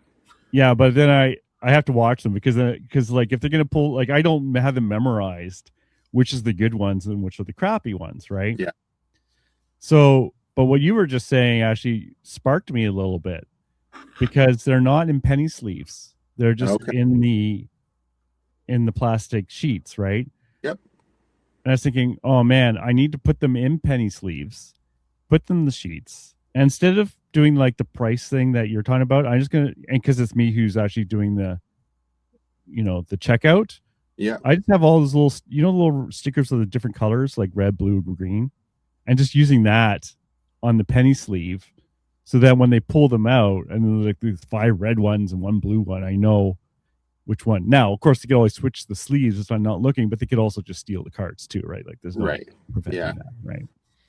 But yeah, oh my god! And I was using that one of the apps. I don't know if it works with the sports cards, but it was really helpful because it actually was scanning much better than some of the previous apps that they have out there. I was using price charting app, Okay. and the scanner on there is pretty good. It's much better than the old one I used to use, which was TJP or something weird like that. I can't even remember the name of it. It's the one that eBay owns now. Right. But the price charting one, which I don't think works with sports cards, but I could be wrong, was a lot better. It wasn't perfect, Okay. and it was actually showing solds as the valuation, according to my buddy. AI was completely useless at this. AI was so wrong about everything. Oh, so you've tried to scan with your scanner and then use ChatGPT just to give you an idea? I would take a picture of like 9 cards at once. Yep. And try and have ChatGPT to do it, but it kind of gave some ideas, but it was too inaccurate. So I used the Price Charter app just to quickly scan, and it's fast. The nice thing with the Price Charter is it's fast. It's like seconds. So then I could just like do an initial scan through the 3 different piles and put them in 3 binders. But it takes a long time, and I only have so much energy for it before like, okay, I'm done. Yeah. So. Yeah. So I find ChatGPT really good, but I'm not using it to tell me the value. I'm saying I scan the card, which I'm going to use the scan anyway for the listing, right? So it's not a waste of time for me. And then I just say, hey, tell me a good title for this card for eBay. And then it takes all the basic information. And then when I copy and paste that into eBay and I search for comps or just search for a seller or something that I like, it's right there. So I'm just looking for a title to search with, not it to research. So it's really quick that way, and I don't have to type in, what the card is, who it is, blah blah blah. So Makes it you're quick. scanning with the chat GPT and not just taking a picture and then uploading the picture? No, I'm using my Epson, the ES 400 Oh, you have. Yeah, I just right. scan it, and then I take it, drop the image into Chat GPT, and just say, hey, give me a good eBay title for this, and it gives Okay, and me a really good one. Yeah. and you find that's fast enough because, like, I love Chat GPT, but uploading photos and stuff like that, I find takes time. Like, it's not instant for me. The whole, I would say it's like 10 seconds to do that, especially once you get in the routine. So now I've told it this is what I'm doing. Yeah. And now I'm just, then I don't ask it again. I throw the next card. Oh, cool, Jamie, blah, blah, blah. Every once in a while, it'll be like really wrong about something. But I mean, for the most part, when I'm not asking it to research and I'm just saying, give me the information off of this card, it's taking all the information directly off the card. So, what year it is, who it is, what, like if it's like Topps Chrome, it knows that. Like usually all that's on the card, right, where it's made. So it's given me all the information that I care about. And when I copy and paste that back into eBay with the title, it works pretty well. It's funny how there's so many ways of using that tool, right? Yeah. I do pay for it as well. I don't know. Me too. I just, it's worth it for me. It's worth it. Yeah. The funny one is I took a picture of an area I wanted to rechange, and I said rearrange this, and it took my picture, didn't rearrange, and put different items in my booth to show a better way of doing it. And it was actually kind of right. You have to watch scale though. It loves rescaling things, but apart from that. We talked about Grok earlier, or X, but if you sign up for X to monetize your channel on X, it costs $30 a month. I think it was $30, but then you get Super Grok as part of it as well. So right now I'm paying for that and ChatGPT, but I think they're both good at different things, right? So it's I don't know if you use it that much. Yeah. Are you an active X user? Do you like I still call it Twitter, but you use X? I'm just starting to dabble with it, but yeah. Just because I went down the rabbit hole and I see a lot of people. There's something I'm thinking about doing. I don't want to talk about it right at this point, but to bring X videos and stuff, it's got to do with the aliens and all this kind of stuff. But I'm not there yet. But I've got the channel set up and I just haven't put the time into it yet. But it's just a way, another platform I'm going to use to sell the books. But what I can do is bring down all these videos, make a video. I can put it on X and I can put it on YouTube, and it's going to be two different platforms, but it's the same show. Okay. Right. So that's my plan, because then it gives me another place to, sell the books and do different things. Right. So interesting. But it's crazy what they're going out there to do, and the guy didn't really say it, but he kind of dabbled into this idea, and I'm wondering, is this kind of like the beginnings of AI war, where they're trying to have a way of feeding information to their AIs? You know what I mean? Does that make sense a little bit? It's almost like maybe that was the real reason he bought Twitter. You know what I mean? Could be. Yeah, it's hard to say. I don't know. Carl might know more about, feeding the AI beast, but they really have.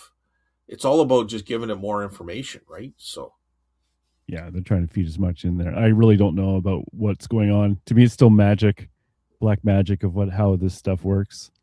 Yeah, and I think Elon Musk bought X because he had to after he boasted about it, and he was forced to do it. So I'm not sure how much thought he really had into it, but I don't know when you stop and listen to what these guys are saying about it, the way it's going, it's above my pay grade, so I'm not going to sit here and pretend I know what I'm talking about.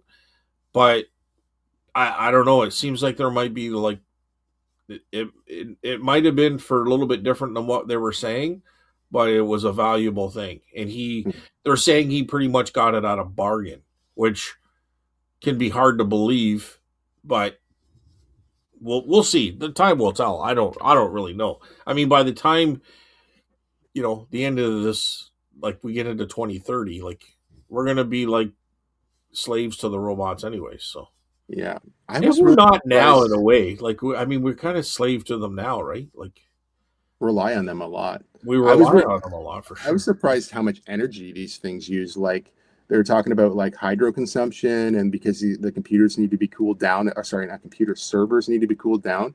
They eat up a ton of energy apparently, which makes Yeah, sense. You don't think so? energy. Yeah. Well, it's the water thing I thought you were gonna say because that water thing is BS. Basically, they use it to cool things down, but the water doesn't like get consumed. It just No, it's like a no, no, nuclear no, not. power plant. Yeah, yeah, no. They use water, but then they let it go again. It's like okay, yeah, some goes Yeah, into steam, I guess, and it yeah, warms up the water that's going outside the plant, which isn't good for the rivers, right? But it's all dependent on the amount. The issue with that water consumption is if it's they're using water that's raw or if they're using water that's being processed. right. If they're using processed water, that's not good because a lot of money went into making that water safe that you're just using to cool things down. Anyways, it's Yeah, different topic. yeah. I was Well, just like I said, I was just surprised because like I think I wasn't really thinking that that was going to be an issue, and I know like not really to talk politics, but I know like Trump in his State of the Union thing talked about making these big companies pay for their own electricity, so it's not on the taxpayers' dime, right? And that they basically, I don't know a ton about it, but they basically said a lot of these big tech companies are going to have to flip their own bill for this stuff, whether they, well, build their they're own going to have their or own generator right on, like power plant right yeah, on their own. They're going to be like little cities. You'll have everybody yeah, there working and everything, and they'll have their own power system. And which makes you believe they must use a ton. Like I never Well, really oh, thought they of it, use right? tons. Yeah. It's someone bought 3 Mile Island. I can't remember who the nuclear power plant. It was either Microsoft or Google. I can't remember who, but they actually bought that plant to run it. Wow. Yeah, for the power. Interesting. Yeah. well, it's even getting to the point where they're saying that this global warming, they're no longer going to push for that because they're going to need so much energy for these AI things that they can't push for global warming anymore. And then I don't know, a month, 2 months later, I'm going to cough here. Excuse me. A couple months later, uh, Bill Gates came out and said he was wrong about the climate change and it's not as bad. And I'm like, are you serious? Like they're really going to go with this now, right? Like it's just Hmm. whatever's benefits makes more money is what they're going to go with. Seems like it. But You know that mug you just used? I sold one of those, except the red one, for like $300. oh, really? Scott just drank out of a Starbucks I Paris drank out of this mug. before, dude. I Oh, know, but it's I just had $300. Is it an older one? I when we went it to it's a rare one. It's not the black one. I think it was red, okay. but the same model. It's just funny. I had to say it because I saw it. Oh, because I brought one of Cool. those back from my niece when we went to Paris. Just the "You Are Here" Paris ones that they make. Is that what that is? No, this is a different one. It has like Oh, New York City. it has Okay. like that's New York. It's Oh, not even Paris. Yeah, it's the same okay. style. Yeah. Yeah. Interesting. Yeah, Starbucks mugs are still good. I haven't it seen one can in be. ages though. Goodwill, my local Goodwill had a couple. They wanted $15 a pop. Yeah, I'm like, screw them. yeah, No, Is that the Twin Towers? I don't know. I don't think so. I wonder if they had a Twin Tower. It says New York City, right? So look underneath. Splash. Yeah, yeah, what time is it? Yeah. yeah. All right. So back to reselling for a second. Mm. How What? are Go your back to reselling. Why? I know, right? How's your online sales going? I know a lot of people complained. If you were watching his shows, Carl, you would know this. Yeah, Yeah, but it's not been slower. Yeah, it's been slower for sure. You know, It's the one, busier on the weekends than it is during the week, but it used to be busier during the week than it was on the weekends. I watched this yeah, shows. Yeah, yeah, but yeah, not everyone who's listening has watched Jamie's things. true, very true. There Yeah, are other people. Well, you if guys you're should all not go back. watching it, you need to go over to Thrift on Fire and start watching Well, there his you video. go. Nice save. Yes. Start with my March extra content. That'll keep you busy for a while. But yeah, I mean, yeah, you're right, Scott. Like my weekday sales have been slow. My weekend sales have ticked up for whatever reason. That's never been the case for me. Yeah. I've always been way more sell through the week, and then I kind of would trick myself. Oh, weekends here, things are gonna really blow up. Crickets. And then kind of get a little not discouraged, but be like, what is going on? And then Monday would kick around and things start selling again. I'd be like, what? Anyway, I don't know why. That for whatever reason, that's just the way it's been. But right now, it's the exact opposite. I'm making all my money on the weekend, and through the week is like a thing here or there. Like I think today I shipped yesterday somewhere in this mess. I've got I think 2 things that sold yesterday total. Like that was and neither one was expensive. See what they even were. Vintage railroad hat for $15.38. So that would have bought me a green beer yesterday in St. Patrick's. And then a Toronto Blue Jay Stadium giveaway cricket T-shirt for $26.99. That's it. That was my sales yesterday. So I got a question about St. Patty's Day. Yeah. Like, how long St. Patty's Day been around? Oh, I don't know. Long time? Because I saw this post where this girl was at a bar. She had a pretty tight T-shirt on, and she said, "I put the double D's in St. Patty's," and I'm like, she couldn't have been more than 25. Like, I'm like, St. Patty's been around longer than that. Like, how did you put the double D's in St. Patty's Day?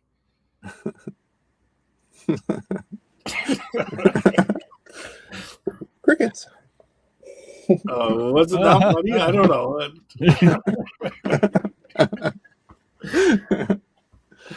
Too funny. They were definitely double D's. But anyway, come on. I just made that up. I thought that was a pretty funny one. No? It's great. It's pretty good. Yeah. I think I did get in my. I probably show you. No, I'm just kidding. I did get in my once a year Shamrock Shake, which destroys my stomach. I don't even know why. That's why I don't drink those very often. Or like just milkshakes in general. I guess I'm like, oh, it seems like such a gimmicky thing. I'm like, I really want this, and then it's like, oh yeah, this is awful. Why did I even buy this thing? Is it? I know one person that will laugh at that joke, and I'm going to count on Randy for liking that joke. So, is it Boston where they do the River Green? I can't remember. I think. They put. Well, it would be Boston anywhere. It would be Boston, right? Yeah. I wore my Dublin sweater. Obviously, I just grabbed what was on the floor this morning and put it back on for today. and I drank out of my Ireland mug yesterday as celebration. So nice. We did all that. Yeah. What's that? What is that hit online? You must be Irish or something. Irish eyes are smiling. No, because I don't know, something is doubling. I don't know, but anyway, can't quite remember it. But anyway, I'll have to ask ChatGPT. One other thing that people were talking about is some people on the Facebook e-commerce forums for Canadian e-commerce sellers or whatever. I'm on that one too. A lot of eBayers on there, and they were saying that a lot of people were saying that they're going back to .com. Yeah. I'm not sure what the logic is there. You couldn't use EIS, right, if you go back to .com. So you'd be eliminating that. Yeah, and I don't really understand that because it's like I already eliminated EIS off listings I don't want to use it on. Mm-hmm. Except for there's some weird bug that occasionally occurs. But there is solutions to that without switching to .com. But I didn't really get it. I guess with the way things are now, am I wrong? So I haven't really researched this more than what I think I know. Yeah. Now it's 10% across the board to ship to the U.S. no matter where it was made, right? That's the new tariff rule. Yeah, 10 or 15. I can't. Yeah. I'm not paying much attention, but yeah. So I guess if you were willing to eat that and pay for that and use Canada Post and Zonos, I guess that would make sense, because now you're just thinking, well, I'm going to pay the 10 or 15%. Maybe you don't give any deals. I don't know. Other than that, I don't know how you ship to the US because on .com, because if you ship with UPS and the person gets billed at the door, they're probably going to be not thrilled if that's your model all the time, right? The odd Yes, a thing, lot of people are doing that. I don't yeah, want to deal with BS, and yeah, even I don't want that. I don't want the Well, the problem I'm going to say is eBay gives such a good shipping label price before, before all this, that to United States. Yeah, the United States, you're going to eat even more now because you're going to have to either eat shipping or charge more for shipping. yeah. it's still true. Yeah, no Right. matter what, if you're on .com or .ca, yeah, So, that won't make a difference here on why you would switch to .com because well, you don't have to switch to .com, but I'm just saying if you're going to use Zonos, yeah, Yeah, you're not doing an eBay label. Is that correct? you no, have to go Canada through Post. Canada Post. Right. So, and if that's what you're doing, then you're going to be paying more in shipping. So, Yeah, You pay more in shipping, but it's cheaper for the customer in the United States.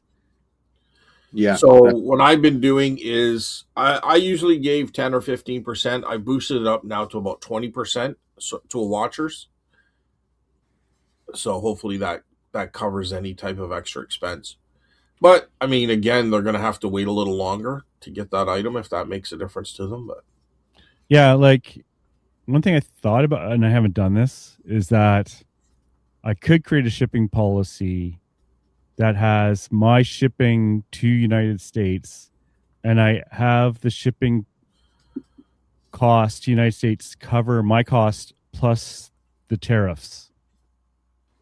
Okay. Right. I haven't done this, but I could do it. So like say it's items up to $50, right? And it's the 10% tariff, right? So I know there's going to be a $5 tariff. I would just add that to my shipping costs to the United States. So I cover the tariff, and I was use Zonos, so I am paying the tariff for them in advance. That would deal with that. you're still looking at the buyer having to pay more. Therefore, are you getting a lot less sales because they're paying so much more? Yeah, there's no way around that though. There's no way around it. No, and I'm not saying this is a way Unless around you're that. going to eat that extra. If you're willing to eat that extra a little bit, Yeah, there's no way around that. But I'm not comparing the way it was in the past. I'm comparing EIS to us shipping it ourselves. I'm not comparing it to the past. I'm comparing it to people selling the same product in the US. Like, how do you get your price? No way around how do you that. get your product so you're on equal ground as far as the customer's concerned? Impossible. Well, it's not impossible. You just have to lower your price. Oh, unless okay, you take a you can't. That's what I'm yeah, saying. if you take a hit, you could do anything, right? You could sell for. Well, that's my point. I mean, Right. so you're saying that you're charging more, and I'm saying, well, then how much is that going to cost you in less sales? Yeah, but I'm not comparing. To be clear, I'm comparing using EIS to shipping it ourselves from Canada to United States. I'm not comparing competing with sellers in the United States. Yeah, well, Those are two separate things, really, right? I guess you could add like a handling fee to the if you're going to ship it yourself, right? You do that too. Yeah. So they're two different things, but the outcome is your sales, right? So, I mean, you could say I'm going to charge $50 on a $20 item just to cover any type of extra cost, but then at the end of the day, you want sales. Your goal is to get their stuff sold and make a profit. But if Scott, if you undercut the market on, let's just say toy soldiers by 20%, which I already have, eventually that's the new normal, and all these guys who have these, then what do you keep cutting it? If they want to sell it and yours is the last one who sold, I don't go and research the last 6 months all the time. Sometimes I'm like, well, Scott's actually sold, I'm using his, and then when you get enough people fall in line, now that's the new price of that thing. I mean, you would have to have so many people doing it, but the reality is people are doing that now, right? and it really hasn't really affected it too much. There's still ones that are really high, and there's still ones that Yeah. are lower. So people are already doing that. I'm just saying that, I mean, you can charge whatever you want. I'm saying if you want sales, right? Like how are you going to do that? That's Yeah. all I'm saying. I'm just, Yeah. I'm just saying you might tank the Like market like when people call it you hope that undercutting. mall. People call it undercutting. I call it business. You know, so if I have all these toy soldiers and I have nothing into them, and I sold them for 20% less than everyone else, but they paid 50% on every single one. They've got 50% investment on what they're selling. I can I can go down 20% and I'm still making bank on them compared to those other people. You know what I mean? I think it So makes sense. My thing is it's just the I guy think it with the affects the market. That's all. it's the guy with the gas station with the binoculars looking at the gas station down the road, seeing what his prices are, and then dropping it a cent or two. You know what I mean? Like Mhm. it's the same idea. So people think you're dropping the market, but I'm here to sell the stuff, right? Yeah, but I So mean, 20% is a lot because eBay's taking their 20% or what it depends on the category and it depends on what it is, but it is a yeah, but lot. but It is a lot. this is where you make your money on the buy. But this is what I'm saying. If I got those 12 soldiers, I've made my money back, and I still have like 500 left, right? So I could sit on these things for 3 years trying to get market price, or I can load them in half that time, unload them, or a third of that time by dropping them 20%. So it, let's just for math sakes, if everybody's trying to get $100, and I'm like, well, you know what? I'll try to get 80. Mhm. That's a free $80 minus whatever the fees are on that. There's nothing wrong with that, and it's Yeah. smart. But I do think that affects the market over time because now all of a sudden everybody sees it sell for 80. But then what do you do? Now, You know what? you You know hope what you sell affects through. You hope you sell through all the ones you have before now they're all $80 and you got to sell them for 60. you know That's what affects my market when they have to pay 20% more because it's coming across the border, right. right? That affects me. So now I'm just trying to counter that with something else. The buyer's still paying the same amount. The buyer's still paying the same amount. I'm just undercutting to make it equal, But the right? They're average still person paying the looking same at amount. for By the time they put what it sold for isn't going to see that though. It shows that you probably charged them $15 for shipping. They don't know that they actually paid $40 because of EIS. Like you don't see that on the buyer's end when you research. I've been doing this for how long with my toy soldiers. Somebody comes in a watcher, I'll put 15%. If somebody has other things there and I want to drop a little, maybe I got it priced too high on something, I'll just put all everything in there. I'll just click on send offer. It might be I might give 20% off stuff. Yeah. Like say I got 125 on it and something else is 200, and I'm thinking, okay, that thing hasn't sold for a while. Like I'll click on where it does multiple items at the same time, and I'll throw in a 20% discount, and Yeah. that's it. I think you, I don't I lose don't think sleep at night because when it sells, I'm still making 100% profit on whatever yeah. after I don't think everything. you're wrong. I think you're probably more offended by what I'm saying than maybe I'm I'm not ever offended going at to be. all. Okay. I'm just You explaining. are, yeah, yeah. I'm just saying you are affecting the market though when you do that because you are selling all the same category. It's not the same thing, but if now Scott like it is going to change things over time. If that's what selling they're selling for, that's what everybody will sell them for eventually. If they want to get rid of them, if they just want to hold on to them like they're worth a lot of money, they just won't sell them. I think if I flooded the market with the exact same item, maybe you have a point there. But when I say toy soldiers, I have 500 of them. First of all, there's probably five different like makers right off the bat. So right now we're looking at 100 items, and each of those soldiers, I would say 80%, maybe even 100% are different models. Okay, and what do you So base this your I'm going price to up? flood. There might be at any given time there might be 5 to, I mean, there could be more, but let's just say 5 to 20. And if I drop that by 15%, I am not affecting the market at all.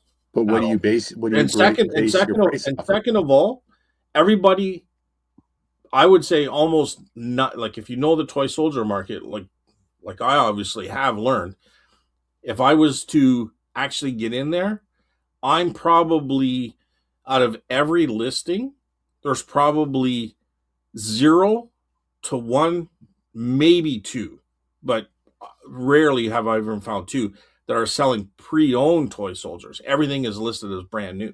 Oh, okay.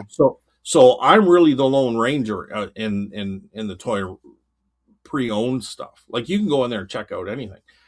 And second of all, there are so many different toy soldiers. Like I'm selling American Revolution, Civil War, and some of the Native American stuff. But there's World War II, World War One. There's Western. There's so much out there. Like I think people think that we are like the big fish in a small pond, but we are a small fish on a huge pond, and our little changes in pricing is just a ripple, and it's not even a ripple in the water. It's like, I don't know. It's like a bug landing on a huge lake. You know what I mean? Like we don't make that much of a difference. I don't care. I'm looking to get rid of my stuff, so Yeah, and I don't think that's there's what I'll do. anything wrong with I that. I will list it. I will list it at the proper price. But if a watcher comes in, I will drop it. Okay, but what is the proper price? Well, it's whatever I want to sell my stuff for, first of all. But second of all, based on what you guys are saying, I'm going to assume the proper price is whatever market retail is going for, like whatever people are listing them for. Listing them or selling them for? Because I wouldn't Well, strictly go off. selling them for sure. Right. So that's my only point is when people look up what they're selling them for and you're under market, that's the new market. That's my own. That's the only thing that's my only point. That eventually that becomes the market. I'm gonna say I don't think we make that big of a deal. Like I don't think we make that big of a mark on it. Yeah, but it's not because you're from Canada. It's still the same product. It doesn't matter. So you're saying where that I should hold on to it for 5 No. years? I said 10 minutes ago when we were talking that there's nothing wrong with what you're doing, and I would do the same thing. But I just said what you're doing will affect the market because that's what they're selling for now. And how did you list it? Based off of what sold last. Now you're the thing that sold last. That's all I'm saying is that you're affecting the market by dropping it 20%. I can guarantee you that anything that I sold last week to a year ago, I guess they only keep track of it for 3 months, but I can guarantee you I did not affect the market at all. No, I'm not saying you tank the market. I'm just saying over time that is the case, and that you kind of want to get rid of them before the market. That's just what they're worth now. That's all I'm saying. I don't know. I've been doing the same thing. It's been fine. I don't know. It's interesting because like when I look at solds, I usually see a huge range for the same thing, right? Yeah, you can for sure. So if the idea is like the lowest price there is lowering the average market, I'm not sure. It depends, because I'm kind of with Scott on this one. Like if you're selling a commodity item, I don't know, cell phone cases, right? Yeah. And the market's been selling them for like $1 each, and you come in at 90, and you got like 1,000 of these things, you can lower. I guess you could do that, but I don't think we're that capable of doing that.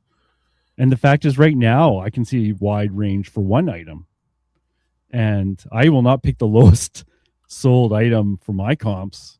I take a condition into account, but I try to do right close to the top, and the stuff still sells. So what you're saying isn't wrong. It's just that I kind of feel that if we were a niche seller of one item, or maybe even like if you have like a ton of sports cards of all the same player or whatever, right, you could do that. But I remember we had this conversation a few years ago with Scavenger Girl, Farm Girl Scavenger. Noelle, yeah. Noelle. And she was in the camp that we should be asking the highest price at all time. But I'm not there. I'm not in the business of, and I'm not saying Jamie's saying this at all, but my argument was to her is that I'm not in the business to make your stuff more valuable. I'm in the business to sell it. So if I buy something for $10 and you bought it for 50, why do I need to sell it for 100 so that you can still make a profit? I'm going to sell, like I do this out of the booth too. And I understand Jamie's point because there's people in there that will completely undersell the market, like put Yeah. low stuff in it. But all I do is I buy from them if they're that low. But at the end of the day, their stuff brings people back to the booth, first of all. And second of all, I'm not really in competition with that person because we have such a diverse amount of stuff. So let's say we both have a jar and I'm selling mine for $20 and they sell theirs for 10. Well, sure, they might sell theirs first, but I'm still going to sell mine if it's desired. Like it's just going to have to, hers is gone, now mine's there. I think maybe the toy soldiers was maybe the wrong thing to talk about because there's just so much of it out there. So that isn't going to make a ripple. But I mean, I hey, mean, where it started though was us talking about how do you compete with the states, and you were saying by dropping 20% when we were talking about the tariffs. That's where we started, and yeah. it spun into something else, maybe. But You know what's No, funny no, is I'm still, that's where it started. I'm still there. I'm still there. Like, you know, I just want to say one thing. because I of, think the opposite. I would put my shipping to zero to the United States if I want to compete better. Right. I give free shipping to the United States because that gives a discount to the American buyer. Yeah. That gives a discount to the American buyer to the cost to get to their house, right? And you know, you're talking about giving like the watcher discounts, right? Yeah. Well, it would also say the problem, like you don't want to give the discounts necessarily to the Canadians, right? So by giving free shipping to the United States and charging to the Canadians, you are giving it to the Americans cheaper, and you're competing, but not on the price, but on the overall cost. That's probably how I would handle that. Well, I mean, there's the argument you could say too that if somebody comes in and gives you an offer on something, you're still lowering the price of that item. And second of all, you're training people to put in offers. Right? Yeah. So you could be double whamming there. I mean, there's different arguments. I don't care how someone sells their item. I mean, I'm just going to, if the market is down on something, I'm going to switch and start buying other items. But I mean, I don't know. I think as Canadians, with the way things are now, I think I have to compete with that market, and the only way you can compete on a lower price for the buyer doesn't care how it all adds up. At the end of the day, they just want the cheapest item. Not necessarily the cheapest, but they want a good item at a good cost. For me to compete with that, if I have to lower my prices, then that's what I have to do. I lower my prices all the time too. I mean, like I'm running a 10% off sale right now. I just turned my offers back. I had my offers turned off so people can send me lowball offers for a while, probably since the beginning of this year. And I just sold like a $60 t-shirt for $42 the other day. I'm fine with that. Like I said, I don't have a problem giving anybody a deal, or, you know, you're still making money on the back end. But I think if you look at my listings are all kind of right in the retail price. But whenever someone's a watcher, I'll drop it 15. I've been dropping it closer to 20 a lot more now. But I don't even know if they're Canadian or American, right? I'm just like, okay, someone's interested in it. I'm going to hit them right now with, with something maybe they can't refuse, and hopefully sell that item, right? So, yeah, it's also true. Yeah, but I don't think I think it's a good conversation. I think it's interesting. I remember Noelle and we had Noelle on. This is maybe even 3 years ago, but that was her concern too. Is that you're dropping the price. Some people can see it that way, like you're lowering the market, and other people can see it like I don't have any toy soldiers. I don't. Park's not going to affect me. I'm just saying overall. That was Yeah, my. but honestly, there's so much toy soldiers out there. I'm not even a ripple in the. I'm not even a I don't know. Now, if we're talking NASCAR diecast, Yeah. That's where you're that's a at. different story. That's a different story. I'll Quickly, take that. everyone, list their I can move diecast. them. Crash the market for Jamie. If I But can, move them, I I'll do take think it's a good conversation. I think it's interesting to see different people's perspectives on that. Yeah. And I think we should put I think we should put that in the comments. And I guarantee you it's people are going to see I think they're going to be on both sides.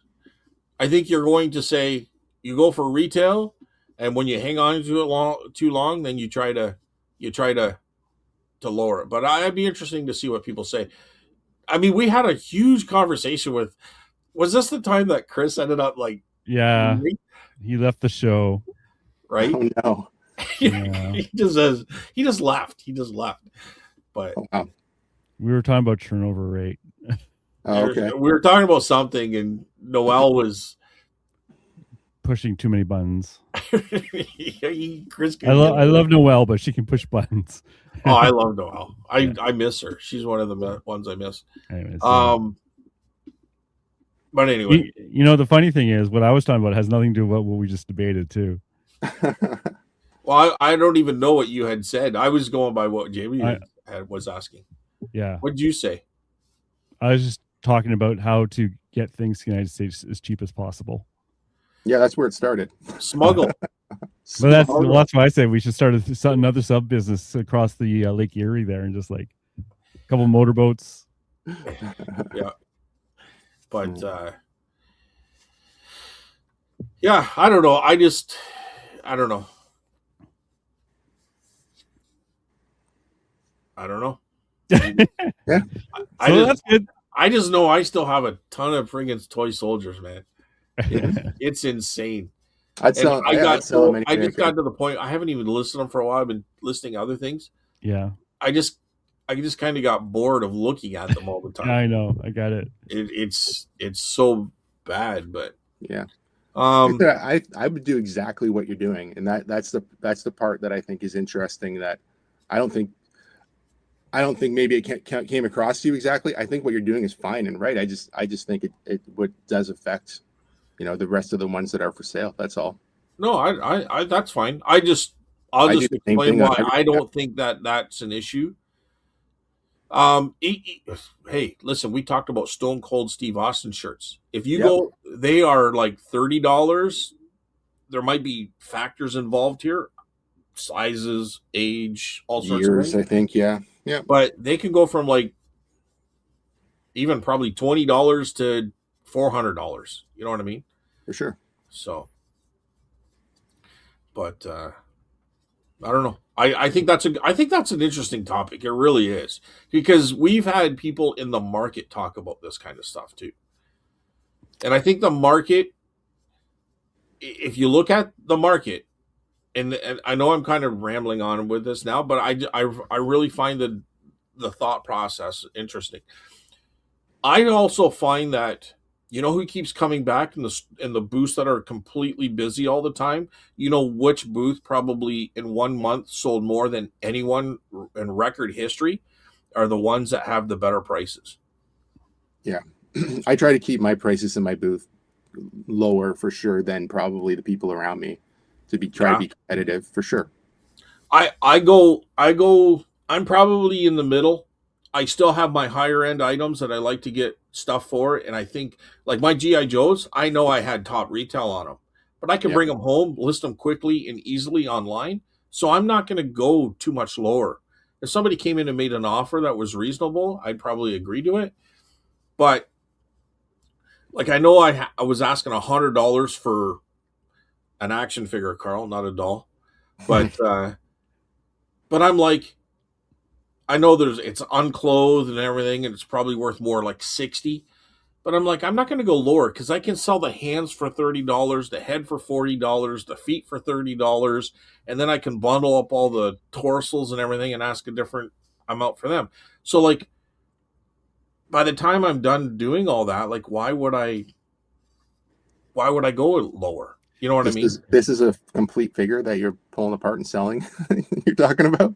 Yeah. I've done it. Yeah, It's great. you've done it too. Yeah. I did that with Monster High. Rip the legs Interesting. off, rip the earrings out, Well, clothing. because all they do is they just pull out. You can Yeah. pop them right back in. It's not like they're glued or anything. Like they pop out. Well, They're if joint. you don't pull out, that's how you get multiple dolls. Yes, exactly. Don't do Wow. that. Well, that kind of is going back to your going blind. Yeah, yeah, You know exactly. what's funny is you guys say you check other like stalls out to see what they charge. I never Yeah. look at all. It's just Oh funny how no. we all deal with things differently. Like I never have best offer on any of my stuff on I, eBay. I I couldn't love be going bothered. through. I love going through to see what other people are selling too. I might take a look, but I don't go in and look at prices. But for me, it's more awkward because the people are actually there. You know, one thing I don't see much in your store, Jamie, is VHS tapes. Yeah, I've only got a handful there myself right now, but yeah, there should be There's more. there's a few booths that have a handful, but nobody's really kind of like cornering the horror market. So keep Yeah, that in mind. I bet you sell a lot out of that store yeah. because it's kind of that comic book, that action figure type. It's got a lot of that kind of stuff there. So if those guys are selling, those are the groups that are gonna like the horror movie stuff too. Hopefully this summer yard sales, can find some because I don't have any currently. I've got just a handful that are listed online still. But Yeah. I Um. I put a bunch Yeah. of Disney ones in, but just because they were free. I'll just have to make sure I don't go picking where Jamie's picking because we're going to be picking the same Oh stuff. yeah, we'll be a little closer to an area now too. I think because I head more towards St. Thomas, Elmer. When I'm like Tillsonburg, St. Thomas, Elmer, we'll be close to the same area for sure. I still drive all the way to Simcoe. Oh, do you? Yeah. Because I know those. I know those there. I know there. I do hit. Don't get me wrong. I do hit St. Thomas. If there's nothing going on that way, I will hit St. Thomas. St. Thomas isn't a bad area too. I can see quickly liking this area for picking. I've only did, half a year, but Yeah. St. Thomas seems to be, I don't know, kind of right in line with what I like and good prices too. So, the only one I found is that Talbot Trail. When they do that one, it sucked this year. Did you do it this year? No, I think I went out wanting to, and I think I went out on the wrong weekend. I didn't. Because I if you went out on the right weekend, it still sucked. There was nothing, man. Yeah, it used to be a good one, right? It Right used down. to be a good one. There was nothing. I think everybody bought everything up. But anyway. Yeah. No, I love going through the other booths and just seeing what's there. I bought some more stuff. I spent $100. Like Steph bought that Pokemon, not me, but I bought a tapestry of JFK, RFK, and Martin Luther King. Okay. And I saw a lot of JFK and RFK. They go for about, I don't know, $80 to $100. But I could not find one with Martin Luther King also on it. So I'm thinking, That was just down from mine, right? yeah. So that's my other buddy Scott, who just has a clothing booth. He just opened one up in the Waterford location. I buy a lot of stuff from him. He has good stuff in that booth. Yeah. So he had $10 on that. Okay. So He's I'm mostly records and clothing, which I'm sure you can see. That's his bread and butter. And yeah, there was a lot of clothing. The clothing was priced right. I mean, he doesn't sell online, right? I buy most stuff from him that he would buy. If it was going to go on eBay, he'd probably sell it to me. Okay, because I think a tapestry like that being American, it would be a harder sell. So he probably had it priced right for that booth, that location. Yeah, but I think to put it online, I don't know, for $10, I'm taking a chance. And then there was an RC car. Did you see the RC car? Oh, in his booth as well? Yeah. Yeah, I think it came from the Goodwill bins. I think I was there when he got it. Well, I bought that. It was in great condition and working. I took it out of the box, tested it and everything. It's working. They go for about $200. Yeah. Did you see that? Yeah, he tried to sell it to me, I think, a couple times before, and I didn't want to test it or make sure it was all there, and I don't know. How much did you pay for it there? Well, 70, but mine is 10%. but then you put taxes on there, so probably $70. Yeah. So I'm it was actually, right yeah. on that cusp, right? It was right on that. Like, do Yep. I buy it or don't? So I took it all out of the box, and it was in the box. Has a manual. The manual had a little rip in it, little like a little smudge like on the front. So, but it was still a manual. But the box I thought was decent. Like it was in pretty decent shape, and anything with the box was getting the higher prices. So I thought, yeah, I'll give it a try. You know what I Yeah. mean? No, for sure. And then there was something else I bought there too. I don't think it was out of his booth, but oh, what else? I bought something else out of there anyway. But Nice. yeah, spent 100. It came to like $91 or something, taxes, everything. So that's for everything for the 3 items. But yeah, something else I bought that I was really happy with too.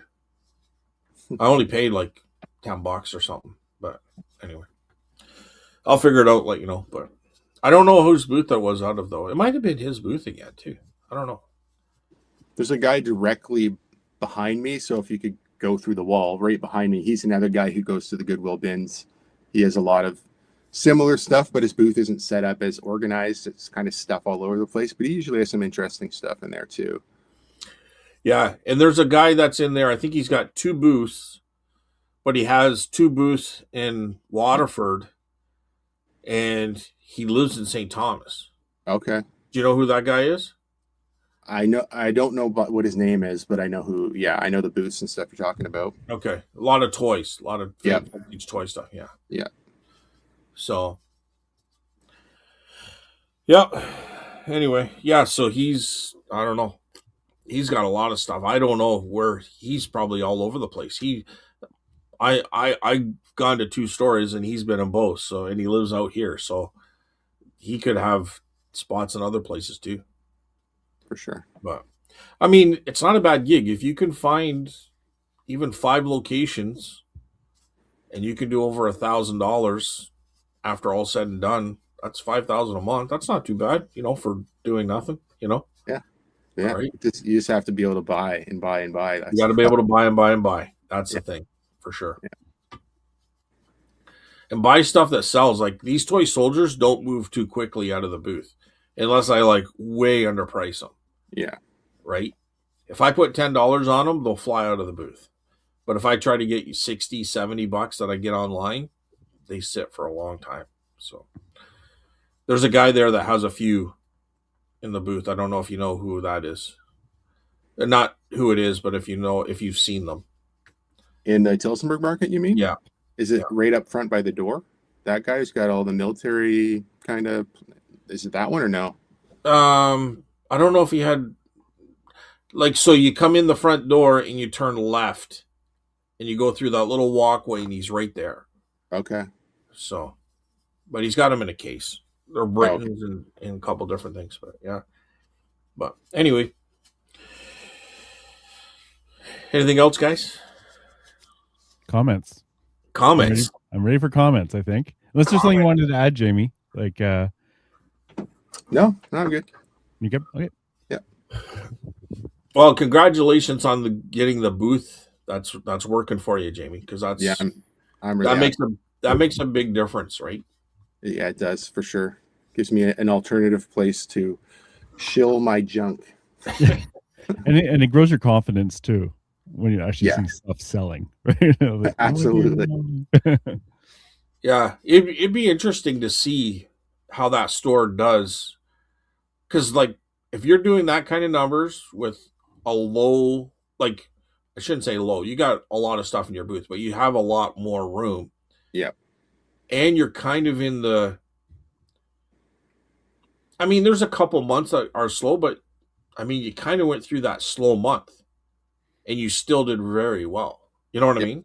Yeah, for sure. So, October, November, December, wait till those months kick through and you're full. You got it full, Yeah, I'm excited for it. Be interesting to see.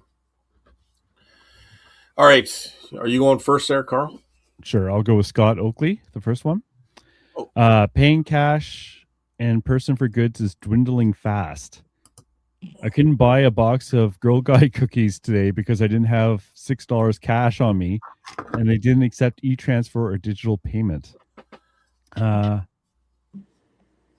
cash is interesting. I got paranoid yesterday because like I have a few $100 bills now and there's fakes going around, eh? Oh, So all of a sudden I freaked out and was like, okay, I gotta check them all, but they all look good. So he didn't have $6 in cash. Come on, Scott. How can you not have $6 in cash? Walk around the parking lot, $5-6. Just go through your jeans or something. Sign up for a free Square account and accept payments at garage sales with your phone and a $5 minimum. What is this, an ad here, Scott? yeah, link down below. There's a link down below. Sure, you have to pay the transaction fees, but that's a cost of convenience and being able to accept the sale. So I do accept Square at the booth. I think it's 3%. It's not a lot. It's worth it for me for the few that go through. So, and it's easy. It's so easy. I'm not doing a Square. That's fine. We have one, but it's for the spa. So like when she does like if she were to do trade shows or set up for a community event, it's just so she can accept payment mobile that way. But yeah, I don't have one personally, but we do have one for the spa. It's so quick. I'm not doing it. Basically, it's like the tap on your phone, and then that's it. You're done, right? So it's like if you really have to do something, you can do an e-transfer. But I'm not going to get in. I'm a cash man. You know, cash is king. Right. But a lot of the kids, they just have their phone now. They don't even have. You don't want me to write you a $5,000 check that may not be good. Already right now. Yeah, checks. Oh my god. Yeah. No, but I like the Square. It was easy. No, but you can hand me $5,000 in cash. Pesos. I'm not doing that through Square. That'd be crazy. But what do that much through Square is crazy? 5,000? I'd get nervous at that point. Any 5,000, I'd get nervous, to be honest. Oh, really? Yeah. Cash, and you don't get nervous. Cash. Yeah, but usually, cash, man. Yeah. When I paid for the NASCAR buy, the $6,500, I gave the guy cash, and he didn't even look at it. I mean, I had to come back to his house multiple times, but I'm like, man, I would count that, but it's cool if you trust me, but still, I'm like, count that. Well, whatever. I always count. It's so easy at the booth to make mathematical errors. I use a calculator because it's like, it was funny. So it's like someone's buying tapes and we sell them for $3.50 for some reason. And he said he was buying 3. And so I just need to get the calculator because I want to screw up. He says, oh no, that's $9.50. It's like, no, that's $10.50. It's so easy just to make mistakes, right? So I made a mistake buying the stuff. So I had like a wad of cash, but it was 10s and 20s because I have a whole bunch of 5s and 10s and 20s because I did that sale there a couple of weeks ago, right? So I still have a lot of the small bills. So I'm at the Tilsonburg one, and he goes, it'll be $91. So I counted my 60 in this hand with my 20s, and then I was counting 10s and I was putting them in this hand, but then I handed him this hand with the other. So there was like, he goes, wait a second, you give me way too much here. And I'm like, well, I was supposed to put this with the 20s and then hand you that. But it's so easy when you're talking and you're distracted. I just hate, like, I counted here, here's my 10s, here's what, like 60, and then boom, boom, boom, boom. And then I handed him this. And I don't know, I think I give him $130 or something like that, right? That happened twice on one weekend. The person buying stuff gave me too much money, like an extra 20 and an extra 10 in a different one. It's like I had to chase after one. It's like, you gave me too much money. Yeah, and that's what I did. Easy to do. He said that the same thing. You gave me too much here, and I'm like, oh, and I don't know. I just acted like I'm an old dummy. You know what I mean? Like I just not paying attention, just a dummy. When you get distracted, it's easy to do. And those fake hundreds look real damn real. Yeah, they say prop use only and a little tiny part of the bill. I saw something on YouTube. I didn't click on it, but it was a thumbnail, and they were showing a 20 and about fake 20s. Like, isn't this plasticky feeling money that's been out for a while, but isn't it supposed to be like fake proof almost or something? Well, they're getting much better at it after. It's like this. The $100 ones, I didn't really check the 20s because I'm less worried about that. But the $100 ones, I don't know how they get away with this, but they make fake bills that says for prop use only, and it's in tiny little writing. Like people get, or you're not, like you said, you don't want to be like checking bills in front of people too, because it's kind of awkward. It's like, Yeah. Yeah. but and I do worry about that, especially at a flea market. Flea markets is where they're going to launder it, right? Right. They're going to try to rush it through there. So, yeah. And I think when I was watching YouTube videos on it, the people were getting screwed were actually someone selling on eBay, on Facebook, Facebook Marketplace, electronics. And the guy handed him a whole bunch of 100s, and they were all fake. So, anyways, I'm not that paranoid. It was just something. Yeah. It was like, it's out there. You got to kind of be aware of it for sure. But yeah, I'm not buying a square. That's fine. You don't have to. And then I'm just saying it's easy. Don't be scared of using a square. I'm not saying you're scared. I'm just saying if people are scared. I am scared of using a square. Oh, really? I'll turn into a Carl. I don't want to do that. Jeez. Anyways, thanks, Scott. And he says, and Prozac. So he listened to the end. Yeah. All right. So let me see here. We got Tina Mack. No comment from me last week. I was in Costa Rica. Nice. Yeah. Have you been there, Jamie? Nope. No? Let's go tomorrow. Yeah. I'm not coming back. You're going to live down there, get a property and live down there. That's what a lot of people are doing. Isn't that one of the go-to spots for Canadians is Costa Rica? Oh, is it? Yeah.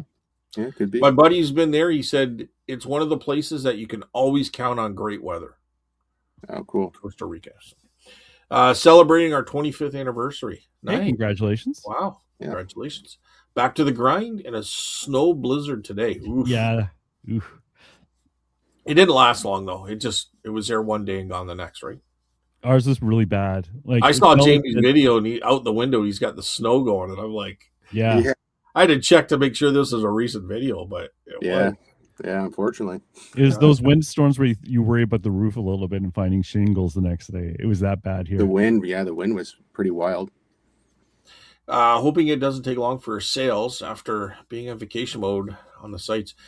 I've so far not been on vacation mode. Have you guys? Yep. I'll do it because I don't care. But I know a lot of people just extend the handling time. Yeah. Does it when you put it in your videos, you always say that it takes a little bit for it to come back to, eh? Yeah, it seems like when you put it in initially, the vacation mode still makes sales, things seem normal. You're not even listing. If you're doing vacation right, you're not even looking at the eBay app. But when you get back and you turn it off, you kind of think, okay, well, I'm going to get back to work. I made a few sales. This is great while I was away. So it's like kind of passive, right? But then you can start listing. It just takes forever. It doesn't matter. It forgets about that year, prior that you did everything you're supposed to do every day. Just because you didn't do something last week, now you're paying for it. Yeah, I find that's the case. Other people I've heard say makes no difference. But for me, every time I turn it back on, it's like I'm dragging bricks up a hill. And so you listen to the end as well. Oh, Prozac. Nice. Thanks, Tina. Thanks, Scott. Thank you guys for your comments. Gonna head over to YouTube. Randy, Nova Scotia Celt. Randy. I am with Carl concerning the camera confusion. The buyer might want that particular camera or model shown or described, regardless of which is more valuable. Scott, you don't check your email every day? Are you acting like those young whippersnappers? So with the camera, I did cancel the sale. They never replied back, and I haven't heard back from them, so I just canceled it. That's a question for Jamie. And you and I are both different camps. I would have just sent it. So did you heard the story, Jamie? Did you hear us talking about it? Probably, but I'm not quite sure the exact. Basically, my listing description and my pictures were two different items. Yeah, no, I did hear this. Yes, right, and they were getting a better camera if you shipped it, right? If I shipped it, which I had no problem with, but I wanted to make sure they actually would get what they wanted. Yeah, so I sent them a message the same saying, maker camera, it's just a different model. Different model. Yeah, it'll look the same. Very close, similar. Yeah. Well, they all look like cameras, I guess. Well, okay, they could be a black and a silver one. There could be they're like They're different models. Like one would be worth 40, one worth 80. So they're not the same thing. But they're Canon. They're the same company. Yeah, they're both Pentax. Yeah, the same company, but like a Canon camera could be like $20 or $500. I'm not talking about value. I'm talking about appearances. They were both 35 millimeter cameras. And they look the same? They look like, well, what do you mean the same? They're not the same model. They're different models. So no. Dude, I've held up a Pentax and I've held up a Canon, and I can tell they're different camera. They look they're different cameras. Yeah, it's a different camera. The same. But I can hold up two Canon cameras that can look very similar. They look similar, maybe, but they're okay. Well, that's my question. That's all I was asking. Yeah, to me, it's irrelevant. To me, it's like I want to make sure that the customer gets what they want. I know yours is 35 mil, but if you have a pink camera, it can be very different than a silver camera. This is also true, right? So that's why I said, are they similar in appearance? Yeah, and to me, it's irrelevant. To me, it's like, are they getting what they want? That's all I care about. Okay. My mind's so I'm sitting here thinking I would be worried about my defect rate on eBay and less concerned about not necessarily the person who bought it, but how it's going to affect me. So if you don't ship it out, how did you cancel? If you say cancel because you don't have it or it's damaged, it's a defect on you, right? If you fib and say there's something wrong with the buyer's address, then it's not a defect on you, but you are clearly not telling the truth, because that's just a thing whether you decide whether you can stomach doing that or not, right? Most people do, probably. That would be my concern. Someone showed that option is now gone on. You can't do that now, but well, I did it. I did the address. Okay. So here's my logical thinking on that. There was no option with what my situation was. Like either there's something like a defect with the item or out of stock, which it's not. Right. Yeah. Problem with the buyer's address, there wasn't. I forget what the third option is. There's a third option there. I can't remember what it is. But none of them are relevant. Yeah. Right? Like there is no like other. Yeah. So in this case, I did problem with the buyer's address and then just left it as that. Here's the problem, Carl. In my mind, and I could be wrong on this, but you already told them what the problem was. So if they say, listen, this guy said this and now he's saying this, right? Like, how can he say that his listing was incorrect, but now he's canceling because of my address? Well, he never answered. That has nothing to do with it. That's irrelevant in this case. Why? Because he paid for it, he bought it, he ordered it. He doesn't have to answer any questions on it. Yeah, you can't send a message and say now they know, even though because they've never replied. You don't know if they read it. I went on vacation. I was expecting it here when I got back. They would still. No, that doesn't make sense to me, unless I'm misunderstanding what you're saying.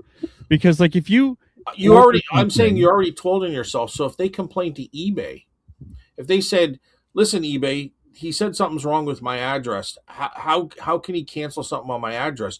Because you're talking about that. So I thought you were talking about saying the wrong thing. You've already told on yourself. So to be able to put that in as an address, you're kind of opening another can of worms against eBay. Oh, I agree. I don't like using that one because there was no other option, as far as I could tell, to do it. I would have picked another one if it was available. The difference here too is I reached out to the buyer with at least 24 hours notice, and I know, but I don't think that is going to matter because the buyer has no obligation to respond to any messages. I think you're open probably to negative feedback if the person wanted to be difficult. Yes, I could get negative feedback. That's probably worst case. Yeah. They can't make you ship something you don't have for sure. But yeah, I would do the same thing you did probably. I don't think I would ship it because I think there's a scenario where they get the item and they're happy and that's the end of it. But then there's also a bunch of scenarios where like they want at least half of the money back now because it's not I'll keep it. Well, okay, fine, I'll keep it even though it's not what you sent me, right? They kind of throw that in there and then they want half their money back, or then you're like, okay, do I ship it back to myself? It costs you money any other way, right? So yeah. Well, Carl said the money wasn't an issue. Okay.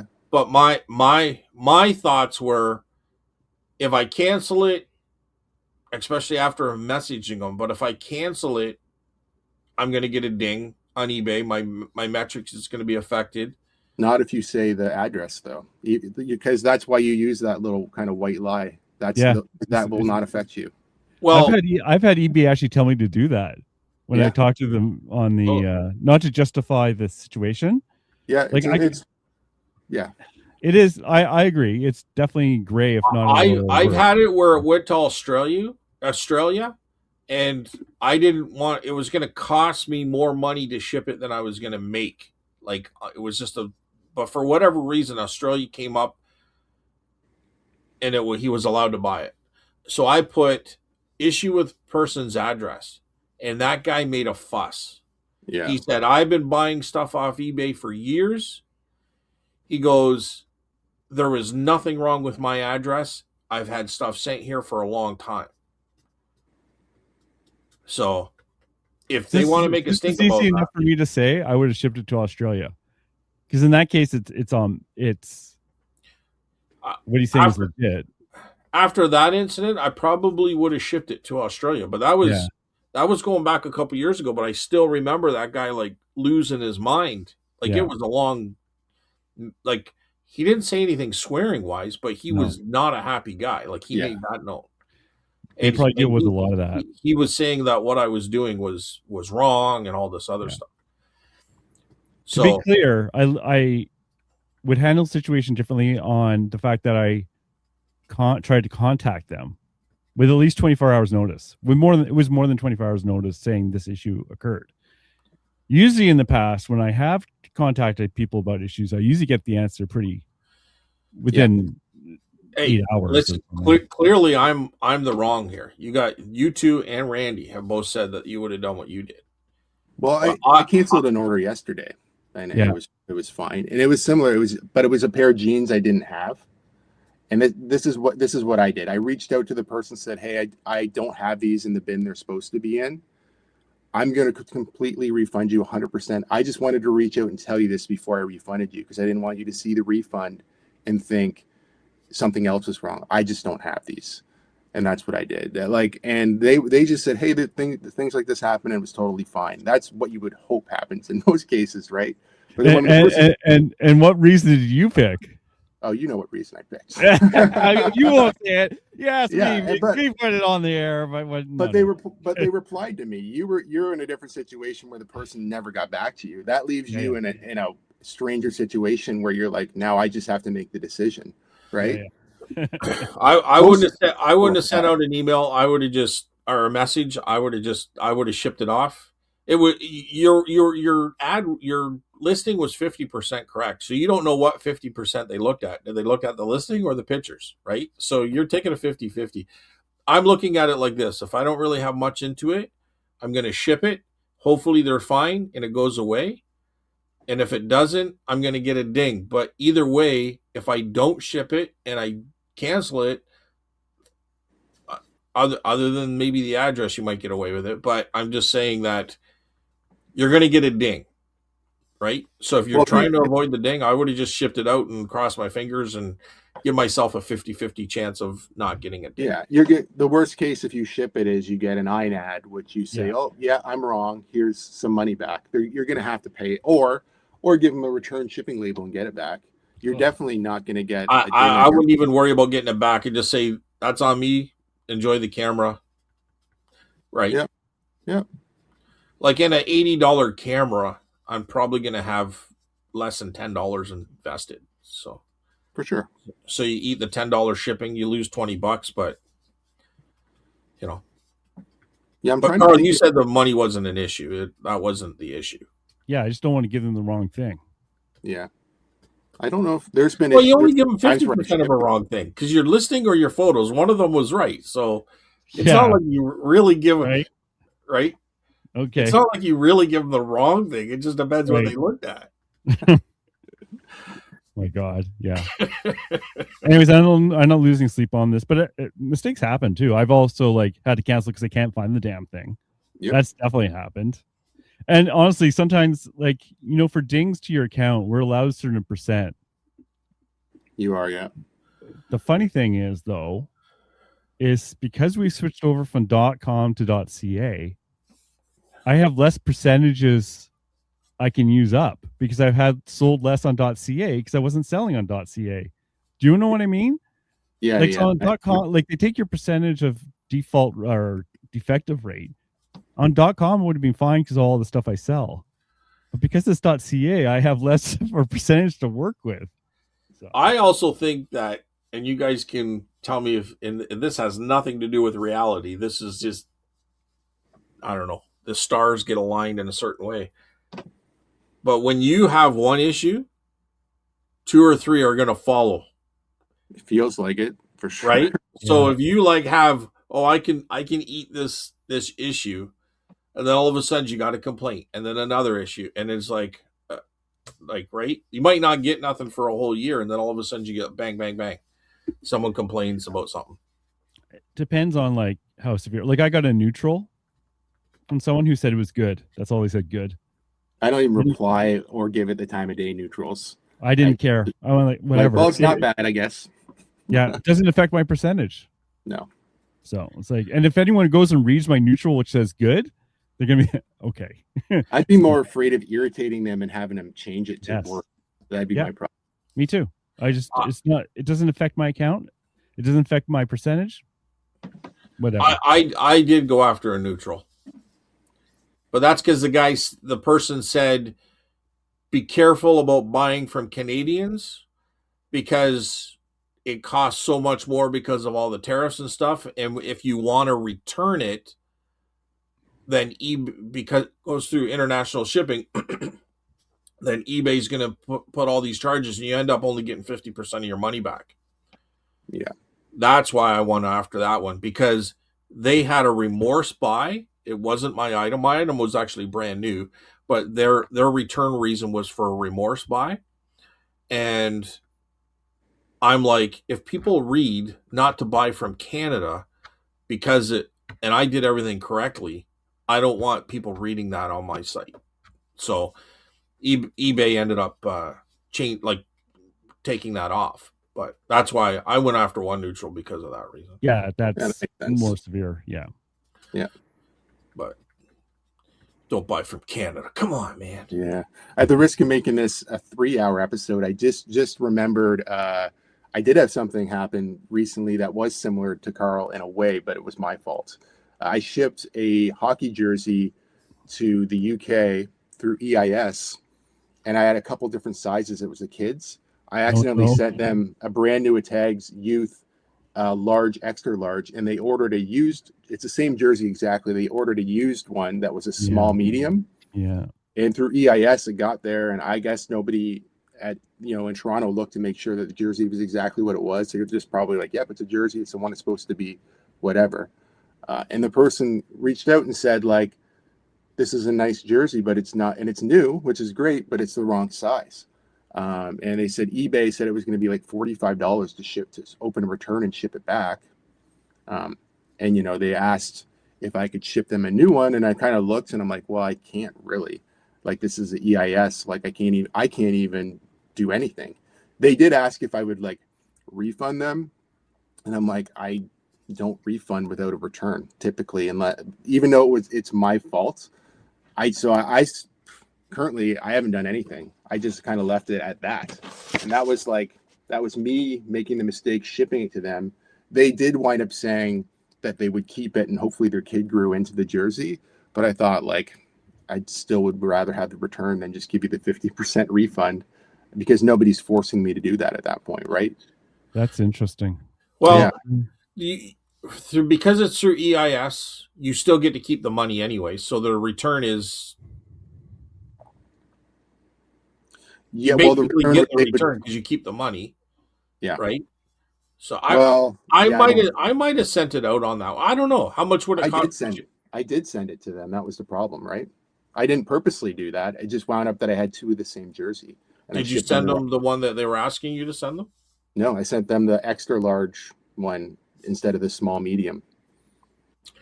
No, but I'm saying they were asking for you to send the small medium out, right? Yeah, no, I'm not doing that. It would cost too much money for me to ship directly over there.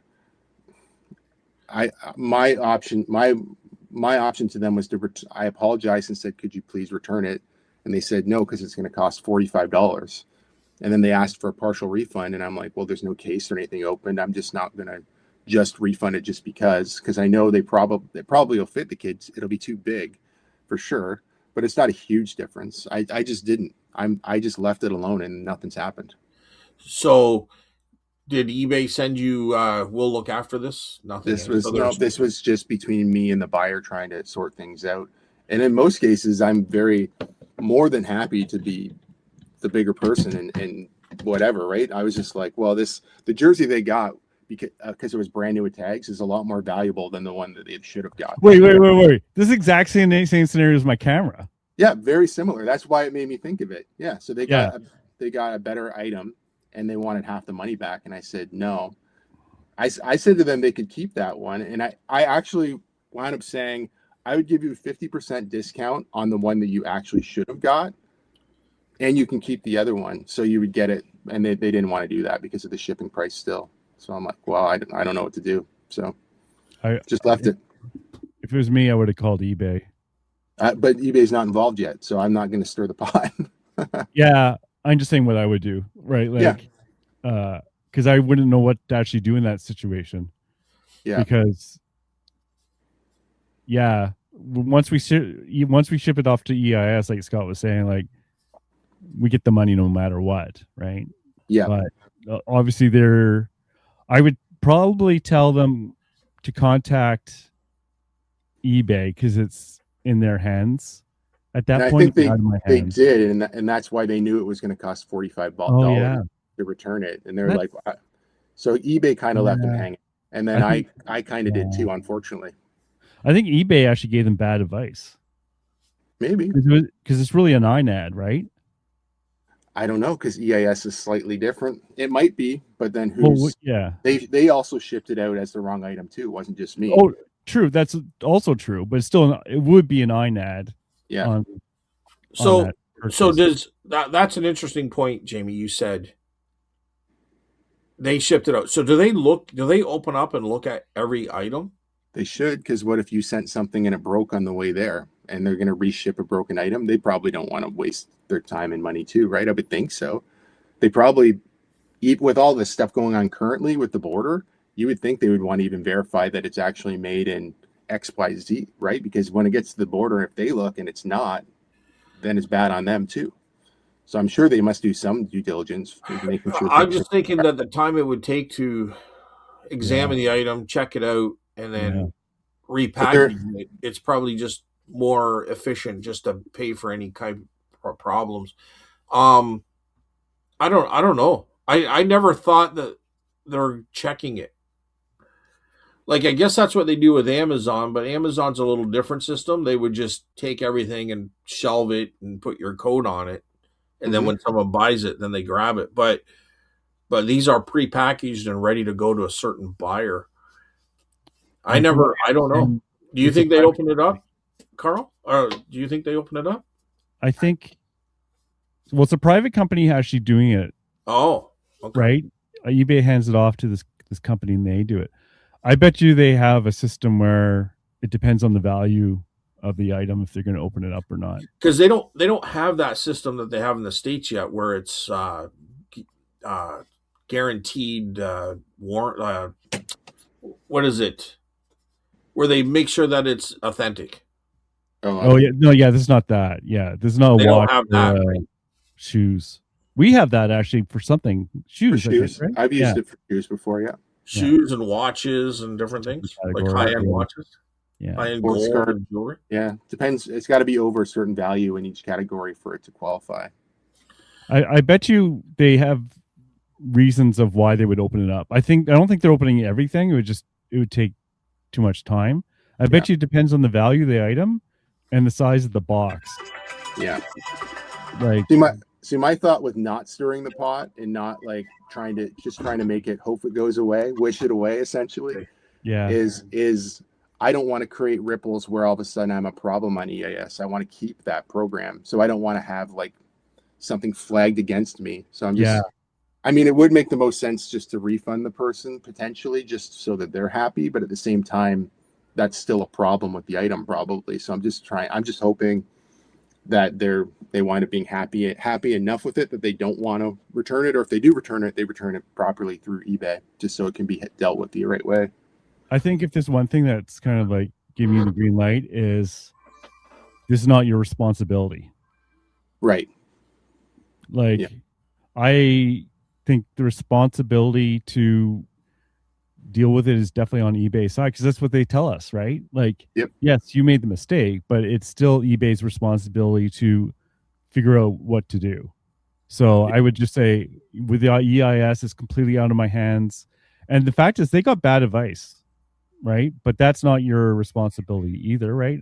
I would tell them, like, if I want to make the customer happy, I would tell them to recontact eBay again and talk to someone else, because that's not the proper response. But I understand what you're saying is you don't want to open a red flag, right? Yeah. So, yeah. I mean, if like it was opened up, I would just instantly be like, "Yep, I'm in the wrong," and I would just, I wouldn't even fight it. I would just do whatever they wanted me to do, because like, I am in the wrong. If this was a Canadian sale, you would handle it differently, right? Yeah, for sure. I refund, partial refund all the time based off of all kinds of reasons. But it's just slightly different because it is an EIS, this one. Yeah, and it's new ground too, right? Like, we're all trying to figure it out, and I get it. It's great. If it's a hard question to answer, otherwise we wouldn't be talking about it, right? Yeah, for sure. Yeah. 6 months from now, you won't even remember. I will remember when the jersey sells again, the one that I should have shipped, it might remind me of it. Well, yeah, you might want to cancel that or end that listing. Yeah. I had one where the bottle, I said this last show, same bottle, same marking, everything. It was an old pop bottle, probably from the 1910s, 20s. But one was bigger and one was smaller. And I said, I shipped the wrong one. Okay. And the guy told me, and I'm like, just keep it. It was only going to Godrich here in Ontario, but I just shipped them the other one. So I said, keep it. Now you got two. Yeah, that's what I did with a cross stitch, but it's easier in Canada. It's like no, for sure. Yeah. No, I did the same thing. But I understand where Jamie's coming from. When it costs $50 to ship something to UK, you're like, oh man, it's not worth it to either of us at that point. Yeah. Like, you would think that they would be able to get those types of jerseys over there. Would they not? There's a youth Nashville Predators jersey. I don't know. I'm not sure if NHL jerseys are popular over there. You can get them. Yeah, so. I would think they would be. I mean, we can get soccer jerseys over here. Yeah, it was an alternate color, and it was Fanatics before Fanatics was the official licensing, I think, of. But it was further kid. Yeah, it's a youth jersey, kids jersey. So like, who do they care who really makes it? He's just right. Yeah. Like, I'm sure it's not a collector's thing, right? It's just a jersey, I would think. Yeah. I don't know.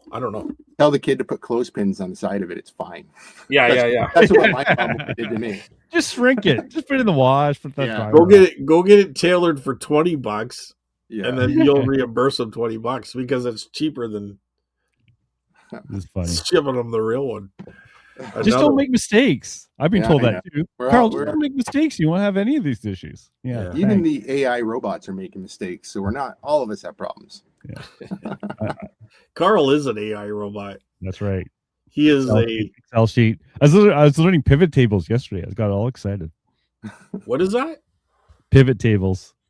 I won't go into that because then it'll be a 5-hour episode. Yeah.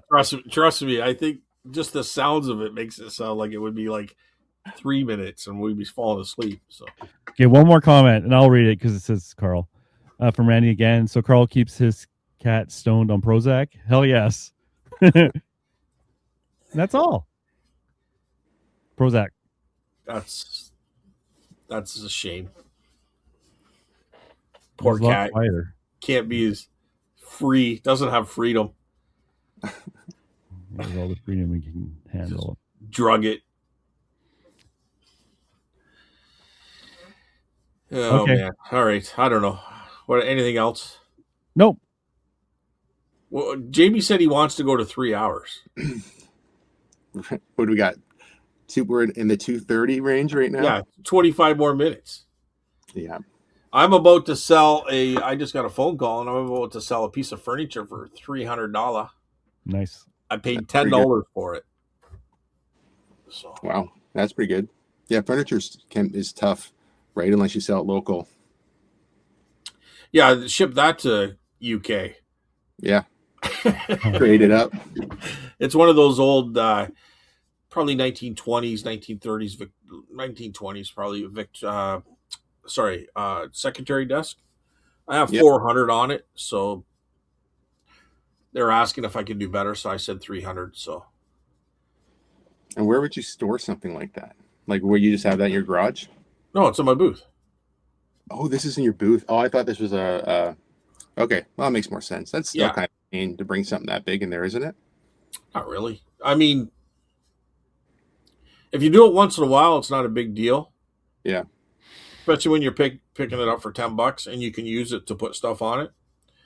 But to if I was to have to bring it home, unload it, put it in the garage, load it back up, then take it there, yeah, it starts to get to be a pain. But I just took it. I got it on an auction for $10, and I just took it right to the store, and I used it to set things up. Nice. Like I display stuff, right? So, Yeah. I said to Steph, I said, do whatever it takes to get the sale, but try to get 300 for it. So, No, that's awesome. yeah. So if they're interested, it was actually really nice, and it was a smaller version. It wasn't those 8-footers, 7-footers. It was more of like it was probably 6.5 feet. But I've had them before where they're huge and they're heavy and this one's manageable. This one I unloaded and loaded myself. So Okay, yeah, manageable. yeah, just put it on a dolly, get it to the truck, lay it down, slide it, strap it, take it to the booth, unstrap it, put it on a dolly, reel it in, set it and forget it. But anyway, you have a good location. You could do furniture there. Yeah, I think I could for sure. The biggest thing I've put in there so far, I think I just threw like a golf bag in there. That's probably it. I've got mostly smaller stuff in there, but jackets, clothes. I don't think I saw too much furniture other than that one at the back where they have that what do you call that? Hall tree. It's just kind of around the corner from you, but I didn't see a lot of furniture in there. No, not really. Yeah. Right? So you might be able to I'd be careful because you don't want to take up a lot of space. If you can utilize it like a display case, like an old one or something like that. Yeah. You might have some you don't really have much competition, so you might be able to take advantage of that. So something to think about. As soon as I get past all this NASCAR stuff, I can start thinking outside of that. But if I need to get through it, I spent too much money not to just. Are you already getting sick of like looking at it all the time? So you understand my toy soldier dilemma, where you just like I need to listen, I need to touch something else. Yeah, that could be taken a lot of ways, I guess. But yeah, it's hard. Like Barbie dolls. Yeah.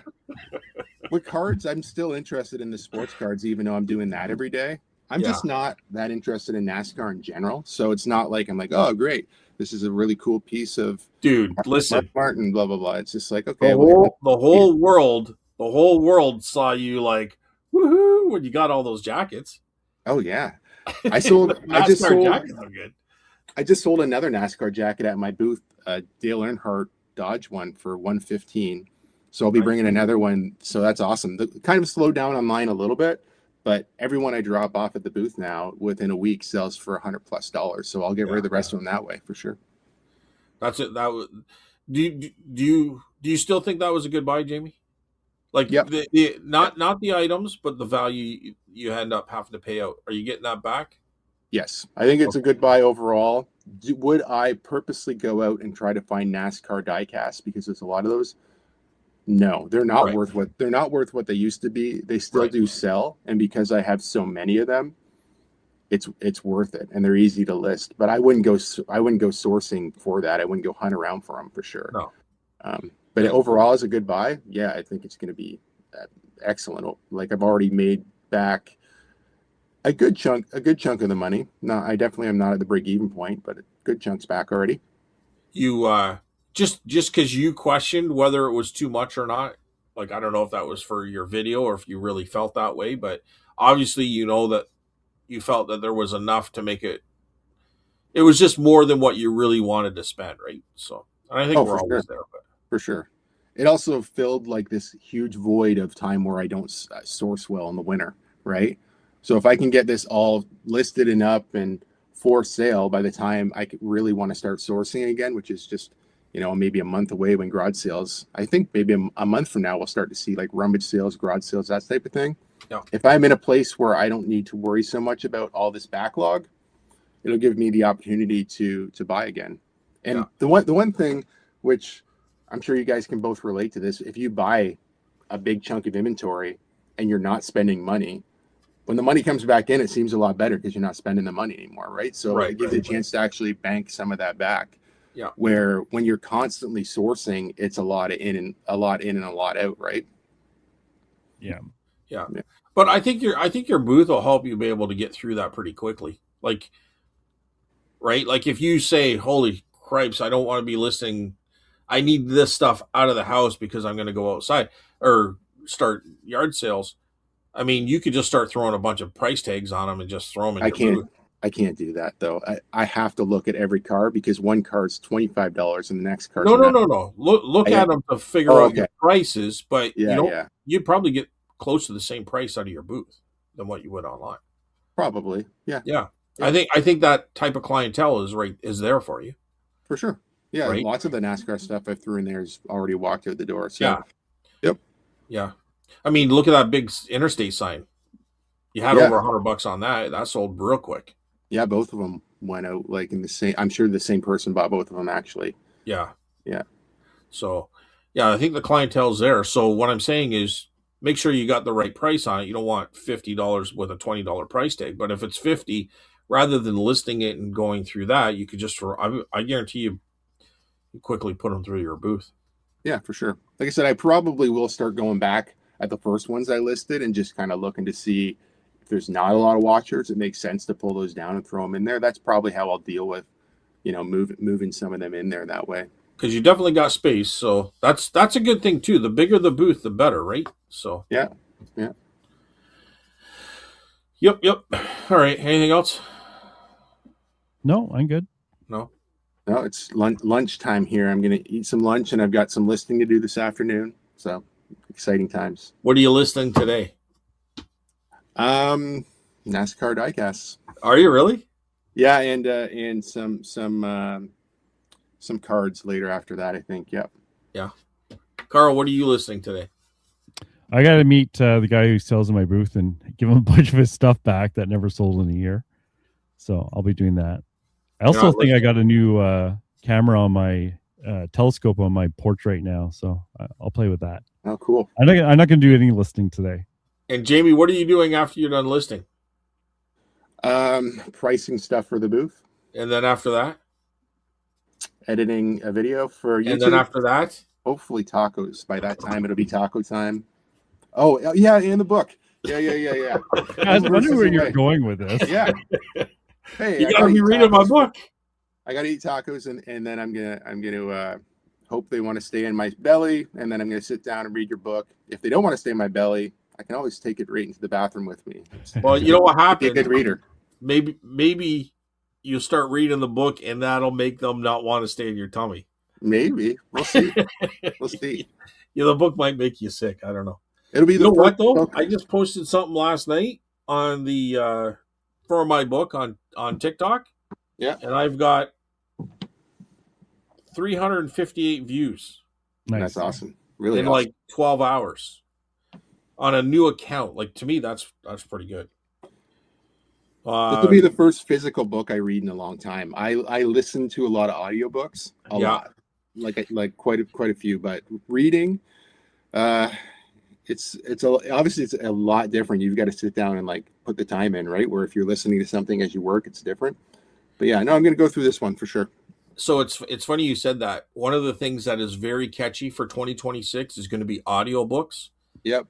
And I have an account I signed up with. I've been using it for the AI channel that I'm not doing any longer. But anyways, 11 Labs. So this will be made into an audiobook. But Oh, that's awesome. Yeah. it's not there yet.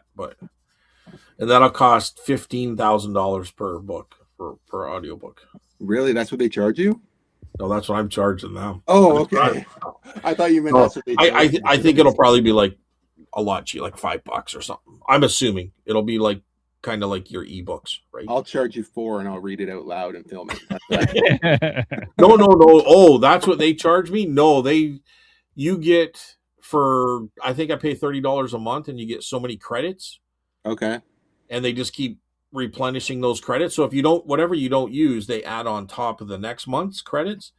So, but I can use like Burt Reynolds' voice or something like that, right? Like they give me kind of some unique options. So Nice. Some of them are good and some are bad. But anyway, so we'll see. I'll have to put that together. But I do plan on making an audiobook. If you have somebody read it, like somebody kind of like well known, like it can cost thousands of dollars. Oh, for sure. Right? So I'm not going to go that route. I'll just go 11 Labs. Or I'll read it myself. I don't know. Anywho, is that it, guys? Yep. Anything else, Jamie, before we let you go? Yeah, no. Tune in for my extra content on YouTube, and yeah, we'll see you guys next time. Just YouTube right now, or is there anything else? I've been heavily trying to do my Facebook page, which is the same thing, just Thrift on Fire. At least 2 to 4 posts go up every day. Some are mini reels or mini videos. Some are just photos, all kinds of stuff. But original content over there for sure. And if you listen to the whole show, type in Thrift on Fire. That's the code. Nice. Right? And then because that's your channel. Carl, anything else before we go? No, I think that's it. Okay. Yep. All right. Well, you guys have a good week. Sell lots, buy lots, and we'll talk to everybody next week. Have a good week, everyone. Bye, everyone.